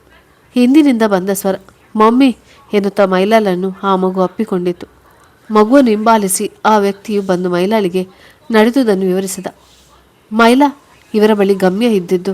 ಮೈಲಾ, ನಿನಗಿವನ ಪರಿಚಯವಿದೆಯಾ ಕೇಳಿದ. ಆಗಲೇ ಗೌತಮ್ಗೆ ಅವಳ ಕೊರಳಲ್ಲಿದ್ದ ಮಾಂಗಲ್ಯ ಕಣ್ಣಿಗೆ ಬಿತ್ತು. ಮೈಲಾ ಹೇಳುವ ಮುನ್ನವೇ ಗೌತಮ್, ಇಲ್ಲ, ನಾವೀಗಷ್ಟೇ ಭೇಟಿಯಾಗಿದ್ದೆಂದು ಹೇಳಿದ. ಗೌತಮ್ಗೆ ಸಿಕ್ಕ ವಾಯ್ಸಸ್ ಈಗ ಒಂದು ಭ್ರಮೆಯಷ್ಟೇ. ಇನ್ನೇನು ಸಿಕ್ಕಿತು ಅನ್ನುವಷ್ಟರಲ್ಲೇ ಮರೆಯಾಯಿತು. ಬಾಯ್ ಎಂದು ಹೇಳಿ ಗೌತಮ್ ಹೊರಟೇ ಬಿಟ್ಟ. ಮೈಲಾ ಅವನು ಹೋಗುತ್ತಿದ್ದದ್ದನ್ನು ನೋಡಿ ಅಲ್ಲೇ ಸ್ತಬ್ಧಳಾದಳು. ಅವಳ ನೋಟ ಅವನ ಕೈಯಲ್ಲಿದ್ದ ವಾಚಿನ ಮೇಲೆ ಇತ್ತು. ಅಂತರಂಗದಿಂದಲೇ ಖುಷಿಪಟ್ಟಳು. ಆದರೆ ಹೊರಗಡೆ ತೋರಿಸಿಕೊಳ್ಳಲಿಲ್ಲ. ಮೈಲಾ, ಬಾ ಹೋಗೋಣ ಎಂದಾಗ ಅವಳು ವಾಸ್ತವಗಿಳಿದಳು. ಸರಿ ಅಭಯ್, ಹೋಗೋಣ ಎಂದು ಮೂವರು ಮನೆಯ ಕಡೆ ಹೊರಟರು. ಮನೆಗೆ ಬಂದ ಮೈಲಾ ಗಮ್ಯಾಳನ್ನು ಮಲಗಿಸಿ ಡೈರಿಯಲ್ಲಿ ಕೆಲವು ಸಾಲುಗಳನ್ನು ಗೀಚಿದಳು. ನೀ ಕಣ್ಣ ಮುಂದೆ ಬಂದು ನಿಂತಾಗ ಈ ಹೃದಯ ಬಡಿದುಕೊಂಡಿತು. ಅಷ್ಟಿಷ್ಟಲ್ಲ, ಎಲ್ಲಿ ನನ್ನ ಹೃದಯ ಬಡಿತ ನಿನಗೆ ಕೇಳಿ ಬಿಡಿಯುವುದು ಎಂಬ ಭಯದಲ್ಲಿ ನೀ ದೂರ ಸರಿದೆ. ಬರೆಯುತ್ತಿದ್ದಾಗಲೇ ಹೊರಗಿನಿಂದ ಮಯೂರಿ ಊಟಕ್ಕೆ ಕರೆದಳು. ಡೈರಿಯನ್ನು ಅಲ್ಲೇ ಮುಚ್ಚಿ ಕೋಣೆಯಿಂದ ಹೊರ ನಡೆದಳು. ಮಯೂರಿ ಕರೆಗೆ ಮೈಲಾ ಊಟಕ್ಕೆ ಬಂದು ಕುಳಿತಳು. ಮಯೂರಿ ಅಭಯ್ ಹಾಗೂ ಮೈಲಾಗೆ ಊಟ ಬಡಿಸಿ ತಾನು ಕುಳಿತು ಊಟ ಮಾಡಲು ಪ್ರಾರಂಭಿಸಿದಳು. ಆದರೆ ಮೈಲಾ ಮಾತ್ರ ಗೌತಮ್ನ ಯೋಚನೆಯಲ್ಲೇ ತೇಲುತ್ತಿದ್ದಳು. ತಟ್ಟೆಯಲ್ಲಿದ್ದ ಊಟವನ್ನು ಬೆರೆಸುತ್ತಿದ್ದಾಳೆ ವಿನಃ ಊಟ ಬಾಯಿಗೆ ಸೇರುತ್ತಿರಲಿಲ್ಲ. ಮಯೂರಿ ಸ್ವಲ್ಪ ಹೊತ್ತು ಕಾದು ನೋಡಿದಳು.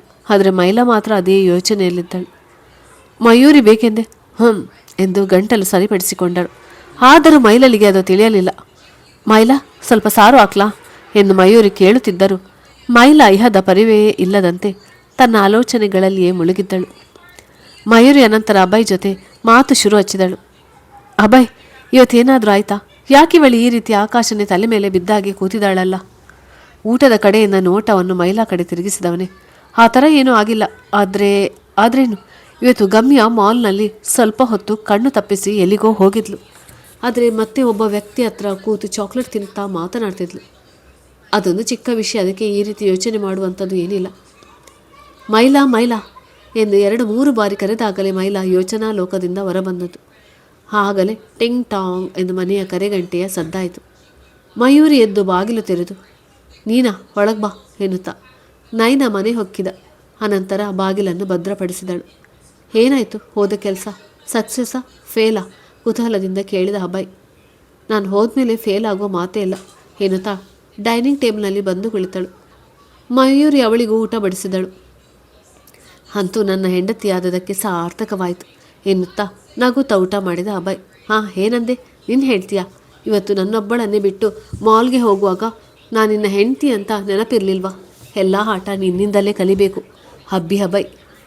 ಆಯ್ತಮ್ಮ ತಾಯಿ, ಕ್ಷಮಿಸಿಬಿಡು. ಇವತ್ತು ಗಮ್ಯ ಹಠ ಮಾಡಿದ್ಲು ಅಂತ ನಾನು ಮತ್ತು ಮೈಲಾ ಹೋಗಿದ್ವಿ. ಇನ್ಮೇಲೆ ನಿನ್ನನ್ನು ಕರ್ಕೊಂಡು ಹೋಗ್ತೀವಿ. ಏನು ಬೇಕಾಗಿಲ್ಲ, ಇನ್ನು ಮುಂದೆ ನಾನು ಗಮ್ಯ ಹೋಗ್ತೀವಿ, ನೀವು ಯಾರು ಬೇಡ, ಮುಖ ತಿರುಗಿಸುತ್ತಾ ಎಂದಳು ನೈನಾ. ಸಾಕು ಸಾಕು, ಬೇಗ ಊಟ ಮಾಡಿ. ನೀವಿಬ್ಬರಿಗಿಂತ ಗಮ್ಯನೇ ಬೆಸ್ಟ್, ಇಷ್ಟು ತಲೆಹರಟೆ ಮಾಡೋಲ್ಲ ಎಂದಳು ಮಯೂರಿ. ಏನಿವತ್ತು ನಾವಿಬ್ಬರು ಇಷ್ಟು ಜಗಳ ಮಾಡ್ತಿದ್ರು, ಮೈಲಾ ಏನು ಹೇಳ್ತಾನೆ ಇಲ್ಲ, ಸಂಶಯ ವ್ಯಕ್ತಪಡಿಸಿದಳು ನೈನಾ. ಮಯೂರಿಗೆ ಅಭಯ್ ಆಗ ಹೇಳಿದ ಮಾತು ಪುನಃ ನೆನಪಿಗೆ ಬಂದು, ಅಭಯ್ ನೀನಾಗ ಏನೋ ಹೇಳ್ತಿದ್ದೆ ಅಲ್ವಾ, ಯಾರೋ ಸಿಕ್ಕಿದ್ರು ಅಂತ. ಯಾರವರು? ನಾನು ಅವರನ್ನು ಇದೇ ಮೊದಲು ನೋಡ್ತಿರೋದು. ನನಗೆ ಎಲ್ಲೋ ನೋಡಿದ ನೆನಪಿಲ್ಲ. ಅವರನ್ನು ನೋಡಿದ ಅನಂತರದಿಂದ ಮೈಲಾ ಈ ರೀತಿ ವರ್ತಿಸ್ತಿದ್ದಾಳೆ. ಮೈಲಾ, ಯಾರದು? ಸ್ವಲ್ಪ ಜೋರಾಗಿ ಕೇಳಿದಳು ಮಯೂರಿ. ಗೌತಮ್ ಎಂದಷ್ಟೇ ಹೇಳಿ ಊಟ ಮಾಡದೆ ತಟ್ಟೆಯಲ್ಲಿ ಕೈ ತೊಳೆದು ಕೋಣೆ ಸೇರಿಕೊಂಡಳು. ಗೌತಮ? ಅಭಯ್ಗೆ ತಿನ್ನದು ನೆತ್ತಿಗೇರಿತು. ನೈನಾ ನೀರು ಕೊಟ್ಟಳು, ಸುಧಾರಿಸಿದವ. ಅದು ಗೌತಮ? ಹೇಗಿದ್ದ ಗೊತ್ತಾ? ಥಿಯೇಟರ್ ರೌಡಿ ಥರನೇ ಇದ್ದ. ನೈನಾ, ನೀನು ಯಾವಾಗಲೂ ನನಗೆ ಹೇಳ್ತಿರ್ತೀಯಲ್ವಾ ಗೌತಮ್ ಹಾಗೆ ಹೀಗೆ, ಆದರೆ ನೀನು ಹೇಳಿದ ಒಂದು ಗುಣವೂ ಅವನ ಹತ್ರ ಇಲ್ಲ. ಅಂದಾಗೆ ನಾನು ಅವನನ್ನು ಇದೇ ಮೊದಲ ಬಾರಿ ನೋಡಿತು. ನಮ್ಮ ಮದುವೆಗೂ ಅವನಿರಲಿಲ್ಲ ಅಲ್ವಾ, ಮತ್ತೆ ನನಗೆ ಹೇಗೆ ಗೊತ್ತಾಗ್ತದೆ ಎಂದ ಅಭಯ್. ಏನು ಗೌತಮ್ ಭಾರತಕ್ಕೆ ಬಂದಿದ್ದಾನಾ? ಒಮ್ಮೆ ಬಿಟ್ಟು ಹೋದವನು ಮತ್ತ್ಯಾಕೆ ಮೈಲಾ ನೆಮ್ಮದಿ ಕೆಡಿಸ್ಲಿಕ್ಕೆ ಬಂದ? ಕೋಪದಿಂದ ನುಡಿದಳು ಮಯೂರಿ. ಅಯ್ಯೋ ಮಯೂರಿ ಅಕ್ಕ, ನಾನು ಆಗಲೇ ಕೇಳಿದಾಗ ಮೈಲಾ ಪರಿಚಯ ಇಲ್ಲ ಅಂತ ಹೇಳಿದ್ಲು. ಮೇ ಬಿ ನನಗನಿಸೋ ಪ್ರಕಾರ ಗಮ್ಯ ನನ್ನನ್ನು ಪಪ್ಪ ಅಂತ ಕರೆದಾಗ ಗೌತಮ್ಗೆ ಮಿಸ್ಅಂಡರ್ಸ್ಟ್ಯಾಂಡ್ ಆಗಿರಬೇಕು. ಅದಕ್ಕೆ ಅಲ್ಲಿಂದ ಹೊರಟು ಬಿಟ್ಟ. ಒಳ್ಳೆಯದೇ ಆಯಿತು. ಮತ್ತೊಮ್ಮೆ ಅವನು ಮೈಲಾ ಬದುಕಿಗೆ ಬರದೇ ಇದ್ದರೆ ಸಾಕು. ನಿಮಗೆ ಗೊತ್ತಿದೆ ಅಲ್ವಾ ಮೈಲಾ ಅವನ ನೆನಪುಗಳಿಂದ ಹೊರಬರಲು ಎಷ್ಟು ದಿನ ತೆಗೆದುಕೊಂಡಳು ಅಂತ. ಇದೆಲ್ಲ ಇರಲಿ, ಈಗ ಬೇಗ ಊಟ ಮಾಡಿ ಮಲಗಿ, ನಾಳೆ ತುಂಬ ಮುಖ್ಯವಾದ ದಿನ ಅಲ್ವಾ ಎಂದಳು ಮಯೂರಿ. ಅಭಯ್ ನೈನಾ ಮಯೂರಿಯ ಮಾತಿಗೊಪ್ಪಿಕೊಂಡರು. ಮೈಲಾ ಅವತ್ತು ನನಗಾಗಿ ಕಾಯ್ತಾನೆ ಅಂತ ಹೇಳಿದ್ಲು, ಆದರೆ ಈಗ ನನ್ನ ಗುರುತು ಇಡಿಸಲಾಗದಷ್ಟು ಮರೆತು ಬಿಟ್ಟಿದ್ದಾಳೆ. ಇದೆಲ್ಲ ನನ್ನದೇ ತಪ್ಪು. ನಾನು ಅವತ್ತು ಯೋಚಿಸಿ ನಿರ್ಧಾರ ತೆಗೆದುಕೊಂಡಿದ್ದರೆ ಈಗ ಆಗ್ತಾ ಇರಲಿಲ್ಲ. ಛೇ ಗೌತಮ್, ನೀನು ಯಾಕೆ ಸ್ವಾರ್ಥಿಯಾಗಿ ಯೋಚಿಸ್ತಾ ಇದೆಯಾ? ನೀನೇ ಅವತ್ತು ಅವಳಿಗೆ ಬೇರೆ ಮದುವೆ ಆಗಲು ಹೇಳಿದ, ಆದರೆ ಈಗ ನೀನೇ ಅವಳನ್ನು ಕೀಳಾಗಿ ಕಂಡ್ರೆ ಹೇಗೆ? ಈಗ ಇದನ್ನೆಲ್ಲ ಯೋಚಿಸಿ ಏನು ಉಪಯೋಗ? ಅವಳವಳ ಪಾಡಿಗೆ ಖುಷಿಯಾಗಿರಲಿ ಎಂದು ತನಗೆ ತಾನೇ ಬೈದುಕೊಂಡ ಗೌತಮ್. ಮೈಲಾ ಬೀರುವಿನಿಂದ ಒಳಗಿದ್ದ ಸೂಟ್ಕೇಸ್ ಅಂತ ತೆರೆದು ಅದರಲ್ಲಿದ್ದ ಮದುವೆ ಆಲ್ಬಮ್, ಪ್ರೀ ವೆಡ್ಡಿಂಗ್ ಫೋಟೋಗಳನ್ನು ನೋಡ್ತಿದ್ದಳು. ಅವಳ ಅರಿವಿಗೆ ಬಾರದಂತೆ ಕಣ್ಣಿನಿಂದ ಹನಿಗಳು ಜಾರಿತ್ತು. ಹಿಂದಿನಿಂದ ಬಂದ ಮಯೂರಿ. ಮೈಲಾ, ಗೌತಮ್ ನಿನ್ನ ಬದುಕಿನ ಹಳೆಯ ಪುಟ, ಅದನ್ನಲ್ಲೇ ಮರೆತು ಬಿಡು. ಈ ಒಂದು ಪುಟಕ್ಕಾಗಿ ನೀನು ಇಡೀ ಪುಸ್ತಕವನ್ನು ಹಾಳು ಮಾಡಿಕೊಳ್ಬೇಡ. ನಿನಗೀಗ ಅವನ ಅಗತ್ಯವಿಲ್ಲ. ನೀನೀಗ ನಿನ್ನ ಸ್ವಂತ ಕಾಲಲ್ಲಿ ನಿಂತಿದ್ದಿ, ಮರೆತು ಬಿಡು ಅವನನ್ನು. ನನಗೆ ಅಗತ್ಯವಿಲ್ಲದಿರ್ಬೋದಕ್ಕ, ಆದರೆ ಗಮ್ಯನಿಗೆ ಅಗತ್ಯವಿದೆ. ಎಷ್ಟು ದಿನ ಅಭಯ್ ನಿನ್ನ ಅಪ್ಪ ಅಂತ ಸುಳ್ಳು ಹೇಳಿ? ನೋಡು ಮೈಲಾ, ಸುಮ್ಮನೆ ತಲೆ ಕೆಡಿಸ್ಕೊಳ್ತಿದ್ಯಾ. ಒಂದು ವೇಳೆ ಗೌತಮ್ ಕೆಲಸದ ವಿಷಯದಲ್ಲಿ ಇಲ್ಲಿಗೆ ಬಂದಿದ್ದರೆ ಸ್ವಲ್ಪ ದಿನ ಇದ್ದು ಹೋಗ್ತಾನೆ. ಮತ್ತು ಅವನಿಗೆ ಇದು ಅವನ ಮಗು ಅಂತಲೂ ಗೊತ್ತಿಲ್ಲ. ನೀನೇ ಹೇಳು, ಒಂದು ವೇಳೆ ನೀನೇ ಹೋಗಿ ಹೇಳಿದ್ರು ಅವನು ಒಪ್ತಾನಾ? ನನ್ನ ಮಗುವಲ್ಲ ಅಂತ ಹೇಳಿದರೂ ಹೇಳ್ಬೋದು. ಅವನಿನ್ನ ನಡುದಾರಿಯಲ್ಲಿ ಬಿಟ್ಟು ಹೋದವ. ಅವನಿಗಾಗಿ ಯಾಕೆ ಈ ರೀತಿ ನಿನಗೆ ನೀನೇ ತೊಂದರೆ ಕೊಡ್ತಿದ್ಯಾ? ಗಮ್ಯ ಬಗ್ಗೆ ಒಮ್ಮೆ ಯೋಚಿಸು. ಒಂದು ವೇಳೆ ಅಪ್ಪ ಈಗ ನಿನ್ನನ್ನು ಈ ರೀತಿ ನೋಡಿದರೆ ನೊಂದುಕೊಳ್ತಿದ್ರು. ಮೈಲಾ ನೋಟ ಗೋಡೆಗೂ ತೂಗು ಹಾಕಿದ ಮೂರ್ತಿ ಅವರ ಭಾವಚಿತ್ರದಡಿಗೆ ಬಿತ್ತು. ಜಾಸ್ತಿ ಯೋಚನೆ ಮಾಡಬೇಡ. ನಾಳೆ ತುಂಬ ಮುಖ್ಯವಾದ ದಿನ, ಗೊತ್ತಿದೆ ಅಲ್ವಾ? ಸರಿಯಾಗಿ ನಿದ್ದೆ ಮಾಡು. ಇಲ್ಲದೇ ಇದ್ದರೆ ನಾಳೆ ಮೀಟಿಂಗ್ ಹ್ಯಾಂಡಲ್ ಮಾಡೋಕ್ಕಾಗಲ್ಲ. ಸರಿ ಅಕ್ಕ, ಗುಡ್ ನೈಟ್.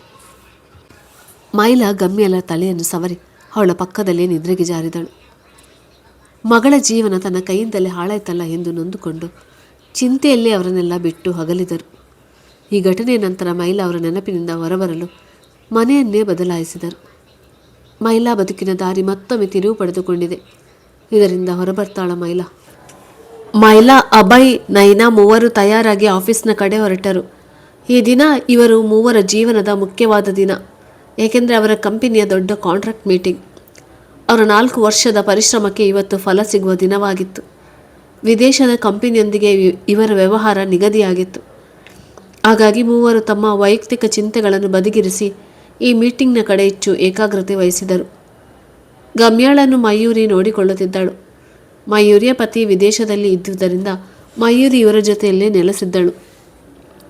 ಮಗುವಿಲ್ಲದ ಕೊರಗನ್ನು ಗಮ್ಯಳ ಪೋಷಣೆಯಲ್ಲಿ ಮರೆಯುತ್ತಿದ್ದಳು.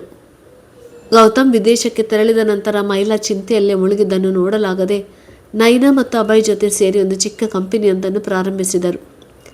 ಇದು ಇವರ ಮೂವರ ಪರಿಶ್ರಮದ ಫಲ. ಮೈಲಾ ಒಂದು ಮಟ್ಟಿಗೆ ಸರಿಯಾಗಲು ಈ ಕಂಪನಿಯೇ ಕಾರಣ.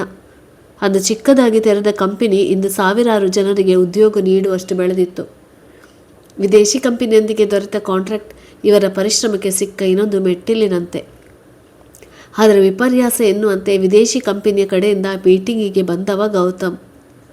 ಮೈಲಾ ಅವನಿಂದ ಎಷ್ಟೇ ಬಾರಿ ದೂರವಾಗಲು ಪ್ರಯತ್ನ ಪಟ್ಟಷ್ಟು ವಿಧಿ ಅವಳನ್ನು ಗೌತಮ್ ಹತ್ತಿರಕ್ಕೆ ಕರೆತರುತ್ತಿತ್ತು. ಗೌತಮ್ ತನ್ನ ಗಡ್ಡವನ್ನು ಶೇವ್ ಮಾಡಿ ಮೊದಲಿನ ಗೌತಮ್ನಂತೆ ಗೋಚರಿಸುತ್ತಿದ್ದ. ಗೌತಮ್ ಅವರ ಆಫೀಸ್ನಲ್ಲಿಯೇ ಇದ್ದ. ಅವನಿಗೂ ಇದು ಅವರ ಆಫೀಸ್ ಎಂದು ಪರಿಕಲ್ಪನೆಯೂ ಇರಲಿಲ್ಲ. ಮೈಲಲ್ಲನ್ನು ಅಲ್ಲಿ ಕಂಡವನು, ಮೈಲಾ ನೀನೇನು ಇಲ್ಲಿ? ಓ, ಇಲ್ಲಿಯೇ ಕೆಲಸದಲ್ಲಿದ್ದೀಯಾ? ಟಾಪ್ ಕಂಪನಿದು, ಗುಡ್ ಚಾಯ್ಸ್ ಎಂದ ಮುಗುಲ್ನಕ್ಕು. ಮೈಲಾ ಅವನಲ್ಲಿ ಅಲ್ಲ, ನನ್ನದೇ ಕಂಪನಿ ಅಂತ ಗರ್ವದಲ್ಲಿ ಉತ್ತರ ಕೊಡಬಹುದಿತ್ತು. ಆದರೆ ಅವಳು ಹಾಗೆ ಮಾಡದೆ ಹೌದು ಎಂದಷ್ಟೇ ಹೇಳಿ ಕಾನ್ಫರೆನ್ಸ್ ಹಾಲಿನ ಕಡೆ ತೆರಳಿದಳು. ಅನಂತರ ಗೌತಮ್ ಹಾಲಿಗೆ ಹೋಗಿ ತನಗೆ ನಿಗದಿಯಾದ ಆಸನದಲ್ಲಿ ಕುಳಿತ. ಯಾವಾಗ ಆ ಕಂಪನಿಯ MDಯನ್ನು ಕರೆಯಲಾಯಿತು, ಆಗ ಅವರು ಮೂವರೊಟ್ಟಿಗೆ ಎದ್ದು ನಿಂತಾಗ ಗೌತಮ್ಗೆ ಆಶ್ಚರ್ಯದ ಜೊತೆ ಮೈಲಾಳ ಮೇಲೆ ಹೆಮ್ಮೆಯೂ ಉಂಟಾಯಿತು. ವಿದೇಶಿ ಕಂಪನಿಯಲ್ಲಿ ಪ್ರಾಜೆಕ್ಟನ್ನು ನೈನಾ ಹಾಗೂ ಅಭಯ್ ನೋಡಿಕೊಳ್ಳುತ್ತಾರೆಂದು ಮೀಟಿಂಗ್ನಲ್ಲಿ ತೀರ್ಮಾನ ಕೈಗೊಳ್ಳಲಾಯಿತು. ಹಾಗಾಗಿ 2 ದಿನದಲ್ಲಿ ಅವರಿಬ್ಬರು ವಿದೇಶಕ್ಕೆ ತೆರಳಲು ತಯಾರಾದರು. ಮೀಟಿಂಗ್ ಸರಿಯಾದ ಸಮಯಕ್ಕೆ ಮುಗಿಯಿತು. ಗೌತಮ್ ಮತ್ತು ಮೈಲಾ ಹೊರತುಪಡಿಸಿ ಎಲ್ಲರೂ ಹಾಲಿನಿಂದ ತೆರಳಿದರು. ಮೈಲಾ ಮಾತ್ರ ಲ್ಯಾಪ್ಟಾಪ್ನಲ್ಲಿ ದೃಷ್ಟಿ ನೆಟ್ಟಿದ್ದಳು. ಗೌತಮ್ ಅವಳೊಂದಿಗೆ ಮಾತಿಗೆ ಮುಂದಾದ. ಮೈಲಾ, ಫ್ರೀ ಇದ್ರೆ ನಿನ್ನ ಜೊತೆ ಮಾತನಾಡೋದಿತ್ತು. ಹೊರಗೆ ಕಾಯ್ತಾ ಇರ್ತೀನಿ ಹೇಳಿ ಹೊರ ನಡೆದ. ಮೈಲಾಲಿಗೂ ಅವನ ಜೊತೆ ಮಾತನಾಡಲು ತುಂಬ ವಿಷಯಗಳಿತ್ತು. ಆದರೆ ಅವಳ ಬುದ್ಧಿ ಅವಳನ್ನು ಆಗಾಗ ಎಚ್ಚರಿಸುತ್ತಿತ್ತು ಬೇಡ ಎಂದು. ಗೌತಮ್ ಪ್ರಾಜೆಕ್ಟ್ ವಿಷಯವಾಗಿ ಇಲ್ಲಿಗೆ ಬಂದದ್ದು ನಮಗಾಗಿ ಅಲ್ಲ ಎಂದು. ಆಫೀಸ್ನಲ್ಲಿ ಕುಳಿತು ಗೌತಮ್ ಮೈಲಾ ಬರುವಿಕೆಗಾಗಿ ಕಾಯುತ್ತಿದ್ದ. ಆಗ ಅಭಯ್ ಅಲ್ಲಿಂದಲೇ ಹಾದು ಹೋಗುತ್ತಿದ್ದಾಗ ಅವನನ್ನು ತಡೆದು, ಅಭಯ್, ಒಂದು ಮಾತು ಹೇಳ್ತೇನೆ, ತಪ್ಪು ತಿಳಿಬೇಡ. ನನಗಿದರ ಬಗ್ಗೆ ಮಾತನಾಡುವ ಹಕ್ಕಿಲ್ಲ, ಆದರೂ ಹೇಳ್ತಿದ್ದೇನೆ. ನಾನವತ್ತು ಮಾಡಿದ ತಪ್ಪನ್ನು ನೀನು ಈಗ ಮಾಡಬೇಡ ಪ್ಲೀಸ್. ಯಾವ ತಪ್ಪು? ನನಗೊಂದು ಅರ್ಥವಾಗ್ತಿಲ್ಲ. ನಾನು ವಿದೇಶದಲ್ಲಿ ಕೆಲಸದ ಆಸೆಗೋಸ್ಕರ ಹಿಂದೆ ಮುಂದೆ ಯೋಚಿಸದೆ ಅವಳೊಬ್ಬಳನ್ನೇ ಬಿಟ್ಟು ಹೋದೆ. ಅದು ತಪ್ಪು ಅಂತ ನನಗೀಗ ಗೊತ್ತಾಗ್ತಾ ಇದೆ. ಆದರೆ ಏನು ಮಾಡಲಿ, ಸಮಯ ಮೀರಿಯಾಗಿದೆ. ನೀನಾದರೂ ನಿನ್ನ ಫ್ಯಾಮಿಲಿಯನ್ನು ಬಿಟ್ಟು ಹೋಗಬೇಡ. ನಾನೆಲ್ಲಿ ಬಿಟ್ಟು ಹೋಗ್ತಿದ್ದೀನಿ? ನೈನಾ ನನ್ನ ಜೊತೆ ಬರ್ತಿದ್ದಾಳಲ್ಲ.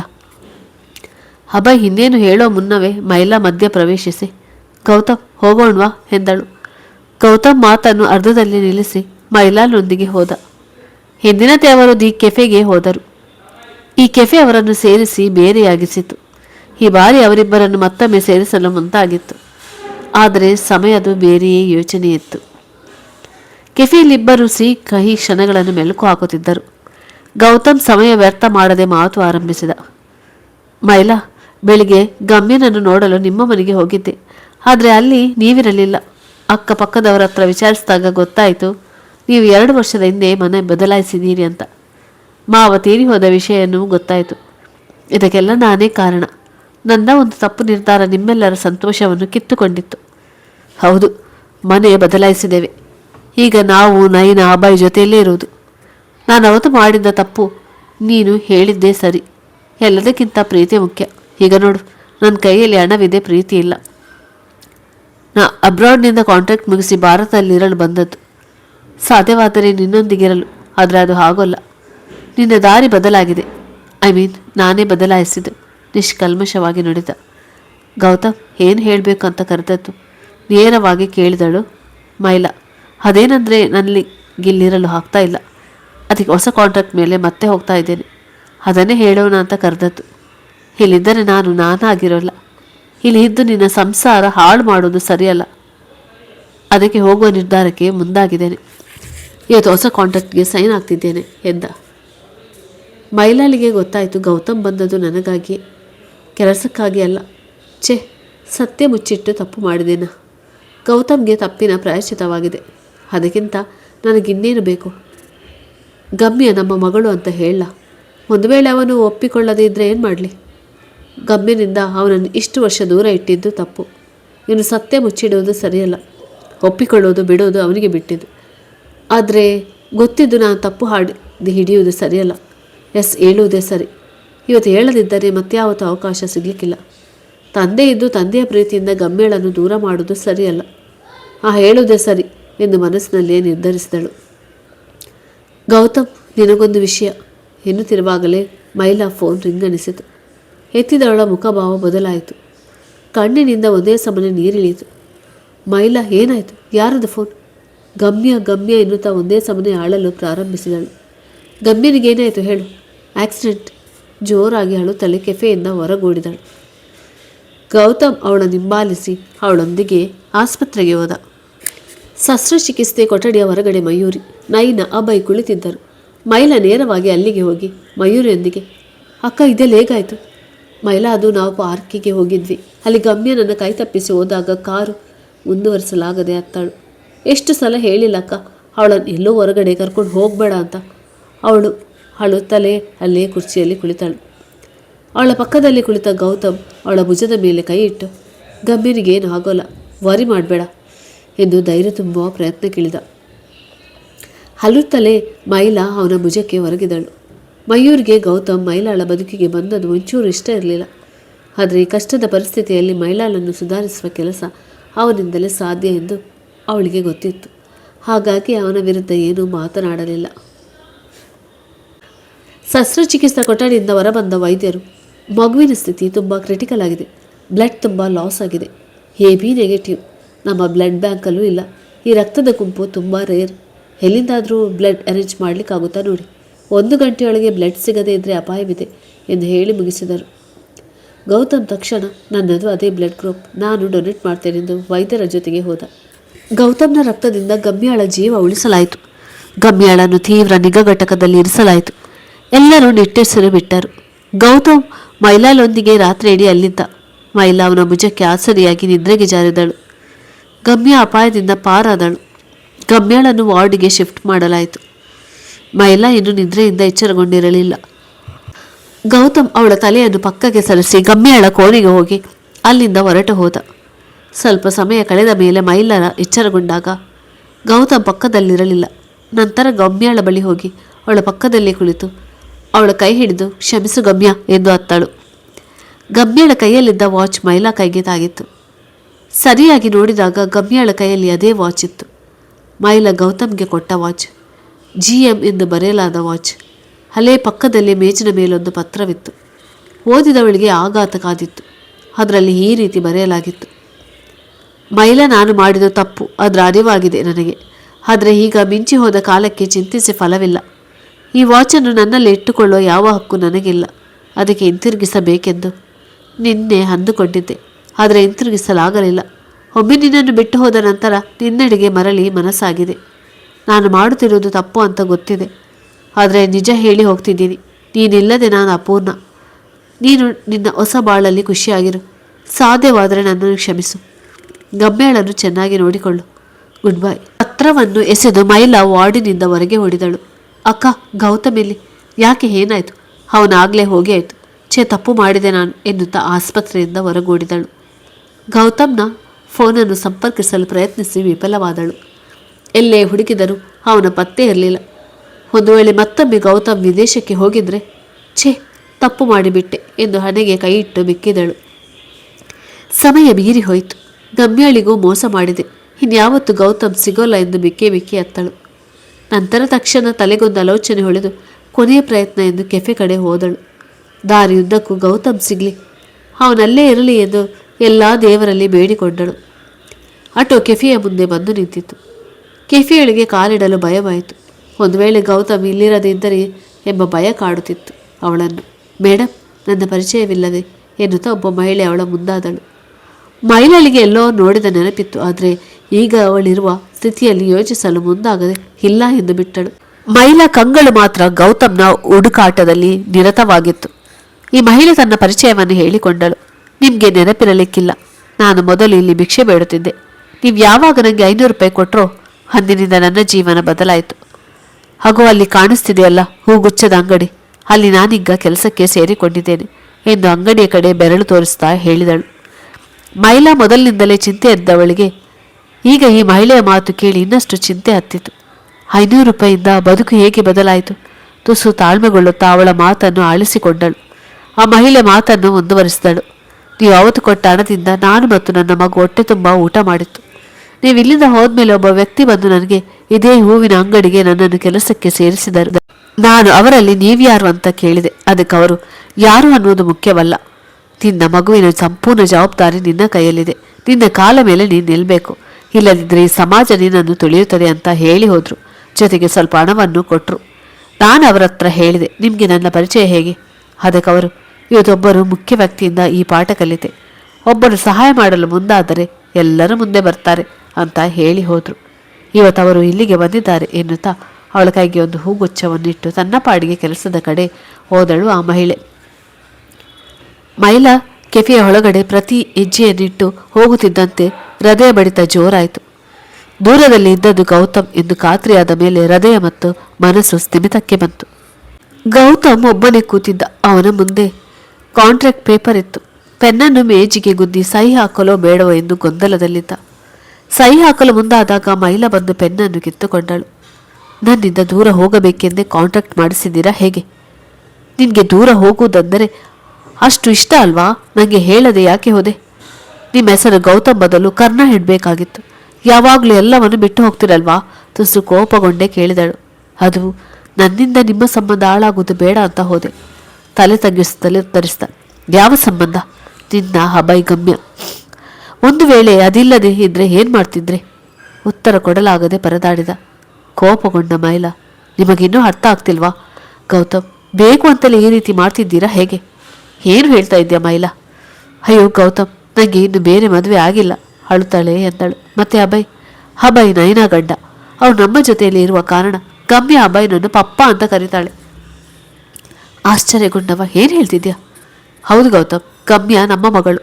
ನೀನು ಒಪ್ಪಿಕೊಳ್ತೀಯೋ ಬಿಡ್ತೀಯೋ ನನಗೆ ಗೊತ್ತಿಲ್ಲ, ಆದರೆ ಸತ್ಯ ಹೇಳಿ ನನ್ನ ತಲೆಯಿಂದ ಈ ಭಾರವನ್ನು ಕೆಳಗೆ ಇಳಿಸ್ತಿದ್ದೇನೆ. ನಿಜ ಹೇಳ್ತಿದ್ಯಾ? ನಿಮಗಿನ್ನೂ ಯಾವ ಥರ ಅರ್ಥ ಮಾಡಿಸ್ಲಿ ಗೌತಮ್? ಒಂದು ವೇಳೆ ಅವಳು ನಮ್ಮ ಮಗಳಾಗಿರದೇ ಇದ್ದರೆ ನಾನೇ ಅಕ್ಕಿ ಗಮ್ಯ ಅಂತ ಹೆಸರಿಡ್ತಾ ಇದ್ದೆ. ನಮ್ಮಿಬ್ಬರ ಹೆಸರನ್ನು ಸೇರಿಸಿ ಗಮ್ಯ ಅಂತ ಹೆಸರಿಟ್ಟಿದ್ದೇನೆ. ಅವಳದು ನಿಮ್ಮದು ಒಂದೇ ಬ್ಲಡ್ ಗ್ರೂಪ್. ಇದಕ್ಕಿಂತ ದೊಡ್ಡ ಸಾಕ್ಷಿ ನನ್ನಿಂದ ಇನ್ನೇನು ಕೊಡಲಾಗದು. ನಿನಗಿನ್ನೂ ನಂಬಿಕೆ ಬಾರದಿದ್ದರೆ ನನ್ನಿಂದ ಏನು ಮಾಡಲು ಸಾಧ್ಯವಿಲ್ಲ. ಅಳುತ್ತಾ ಕುರ್ಚಿಯಲ್ಲಿ ಕುಳಿತುಕೊಂಡಳು.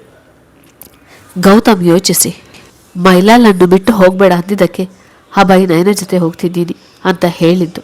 ನಾನೊಬ್ಬ ದಡ್ಡ, ಏನನ್ನು ಅರ್ಥ ಮಾಡಿಕೊಳ್ಳಲಾಗದವ ಎಂದು ಅವಳ ಪಕ್ಕದಲ್ಲಿ ಕುಳಿತು, ಮೈಲಾ, ನಾನು ಸೈನ್ ಹಾಕಿಯಾಗಿದೆ, ನೀ ತಡ ಮಾಡಿದೆ ಅಂತ. ಮೈಲಾ ಅವನಡೆಗೆ ತಿರುಗಿ, ನಾನು ಹೇಳಲೇಬಾರದಿತ್ತು. ನೀನು ಎಲ್ಲರಂತೆ ಹೋಗು, ಇನ್ಯಾವತ್ತೂ ನನಗೆ ಮುಖ ತೋರಿಸಬೇಡ. ನಾನು ಹುಚ್ಚಿಯಂತೆ ನಿನ್ನನ್ನು ಎಲ್ಲ ಕಡೆ ಹುಡುಕಿದೆ, ಆದರೆ ನೀನು ಮಾತ್ರ ಸೈನ್ ಹಾಕಿಯಾಗಿದೆ. ಇನ್ನು ಹೋಗಲೇಬೇಕು ಅಂತ ಹೇಳ್ತಿದ್ಯಲ್ಲ, ಏನು ನೀನು VIP ಯಾ? ನಿನ್ನ ಸೈನ್ ಅಷ್ಟು ಇಂಪಾರ್ಟೆಂಟಾ ಎನ್ನುತ್ತಾ ಕೈಯಲ್ಲಿದ್ದ ಹೂಗುಚ್ಛವನ್ನು ಅವನಡಿಗೆ ಎಸೆದು ಕುರ್ಚಿಯಿಂದ ಎದ್ದು ಹೋದಳು. ಹಿಂದಿನಿಂದ ಗೌತಮ್, ಸೈನ್ ಹಾಕಿದೆ ಅಂತೆ, ಅದನ್ನು ಹರಿದು ಹಾಕಬಾರ್ದಂತ ರೂಲ್ಸ್ ಏನಾದರೂ ಇದೆಯಾ ಎನ್ನುತ್ತಾ ಆ ಪತ್ರವನ್ನು ಹರಿದು ಬಿಟ್ಟ. ಹಿಂತಿರುಗಿದವಳು ಬಂದು ಗೌತಮ್ನನ್ನು ಅಪ್ಪಿಕೊಂಡಳು. ನಾನು ಲೆಟರ್ ಹರಿದೆ ಅಷ್ಟೇ, ಹೋಗಲ್ಲ ಅಂತ ಎಲ್ಲಿ ಹೇಳಿದೆ ಎಂದು ತಮಾಷೆಗಾಗಿ ಎಂದ. ತಮಾಷೆ ಮಾಡಿದೆ, ಸಾರಿ, ಇನ್ಯಾವುದೂ ಬಿಟ್ಟು ಹೋಗಲ್ಲ ಕಿವಿಗೆ ಕೈ ಹಿಡುತ್ತಾ ಎಂದ. ಇಬ್ಬರ ನಡುವಿನ ಪ್ರೀತಿ ಮತ್ತೆ ಚಿಗುರಿತು. ನನ್ನನ್ನು ಗಮ್ಯ ಅಪ್ಪ ಅಂತ ಒಪ್ಪಿಕೊಳ್ತಾಳ? ಏನು ಒಪ್ಪಿಕೊಳ್ಳದೆ? ಅವಳು ಯಾರ ಹತ್ರನೂ ಅಷ್ಟು ಬೇಗ ಮಾತಾಡೋಲ್ಲ, ಆದರೆ ನಿನ್ನ ಹತ್ರ ಮಾಲಲ್ಲಿ ಎಷ್ಟು ಬೇಗ ಬೆರೆತಾಳು ಅಂತ ನನಗೂ ಆಶ್ಚರ್ಯವಾಯಿತು. ಖಂಡಿತ ಒಪ್ಪಿಕೊಳ್ತಾಳೆ ಎಂದಳು. ಇಬ್ಬರ ನಡುವಿನ ಮಾತುಕತೆ ಮುಂದುವರೆದು ಇಬ್ಬರು ಹೋಗಲನುವಾದಾಗ ಮತ್ತೆ ಅದೇ ಮಹಿಳೆ ಇವರಿಬ್ಬರ ಮುಂದೆ ಬಂದಳು. ಮೇಡಮ್, ನಾನು ಹೇಳಿದವರು ಇವರೇ, ನಿಮಗಿವರ ಪರಿಚಯವಿದೆಯೇ? ಹಾಂ, ಇವರಿಂದಲೇ ನಾನು ಮತ್ತು ನೀನು ನಮ್ಮ ಕಾಲ ಮೇಲೆ ನಿಂತದ್ದು. ನಾನು ಲಕ್ಕಿ ಗೌತಮ್. ಕೆಲವೊಮ್ಮೆ ಸಮಯನೇ ನಮಗೆ ಸರಿಯಾದ ಸಂಗಾತಿಯನ್ನು ಹುಡುಕಿಕೊಡುತ್ತದೆ. ನಮಗೆ ಕಾಯುವ ತಾಳ್ಮೆ ಇರಬೇಕಷ್ಟೇ, ಮನದಲ್ಲೇ ನುಡಿದಳು. ಇಬ್ಬರು ಆಸ್ಪತ್ರೆ ಕಡೆ ಪ್ರಯಾಣ ಬೆಳೆಸಿದರು. ದಾರಿಯಲ್ಲಿ ಮೈಲಾ, ಗೌತಮ್, ನನಗೆ ಅನಿಸುವ ಪ್ರಕಾರ ನಾವು ದಿ ಕೆಫೆಯಲ್ಲೇ ಒಂದು ಮನೆ ಕಟ್ಟಿಸುವುದು ಒಳ್ಳೆಯದು. ಏಕೆಂದರೆ ನಾವು ಇನ್ಯಾವತ್ತಾದರೂ ಜಗಳ ಮಾಡಿದರೆ ಅಲ್ಲಿಗೆ ಹೋಗಬೇಕಂತ ಇರೋಲ್ಲ. ಗೌತಮ್ ಅವಳ ಜೋಕಿಗೆ ನಕ್ಕನು. ದಾರಿಯುದ್ದಕ್ಕೂ ಮೈಲಾ ಆ ಮಹಿಳೆಯ ಬಗ್ಗೆ ಯೋಚಿಸ್ತಾ ಇದ್ದಳು. ಹೌದು, ನಾನು ಅವಳ ಮಗುವಿಗೆ ಮಾಡಿದ ಪುಟ್ಟ ಸಹಾಯ ಇಂದು ಗಮ್ಯಳ ಪಾಲಿಗೆ ದೊಡ್ಡ ರೀತಿಯಲ್ಲಿ ಸಹಾಯಕ್ಕೆ ಬಂದಿದೆ. ನಾವು ಮಾಡಿದ ಒಂದು ಒಳ್ಳೆಯ ಕೆಲಸ ಒಂದಲ್ಲ ಒಂದು ದಿನ ನಮಗೂ ಒಳ್ಳೆಯದನ್ನೇ ಮಾಡುತ್ತದೆ ಅನ್ನೋದು ಇವತ್ತು ಸಾಬೀತಾಯಿತು ಎಂದವಳ ಮುಖದಲ್ಲಿ ಮಂದಹಾಸವಿತ್ತು. ಗೌತಮ್ ತನ್ನ ವಿದೇಶಕ್ಕೆ ಹೋಗುವ ಕಾಂಟ್ರಾಕ್ಟನ್ನು ತಲೆಯಿಂದ ಕಿತ್ತೆಸೆದ. ಮೈಲಾ ಮತ್ತು ಗಮ್ಯಳೊಂದಿಗೆ ಉತ್ತಮ ನಾಳೆಯನ್ನು ಕಳೆಯಲು ಮುಂದಾದ. ಮೈಲಾ ಗೌತಮ್ನನ್ನು ಒಂದಾಗಿಸಿ ಬೇರೆಪಡಿಸಿ ಮತ್ತೊಮ್ಮೆ ಒಂದಾಗಿಸುವಲ್ಲಿ ದಿ ಕೆಫೆಯ ಪಾತ್ರ ಹಿರಿದು. ಧನ್ಯವಾದಗಳು ಸ್ನೇಹಿತರೆ, ನನ್ನ ಕತೆ ಕೇಳಿದ್ದಕ್ಕಾಗಿ.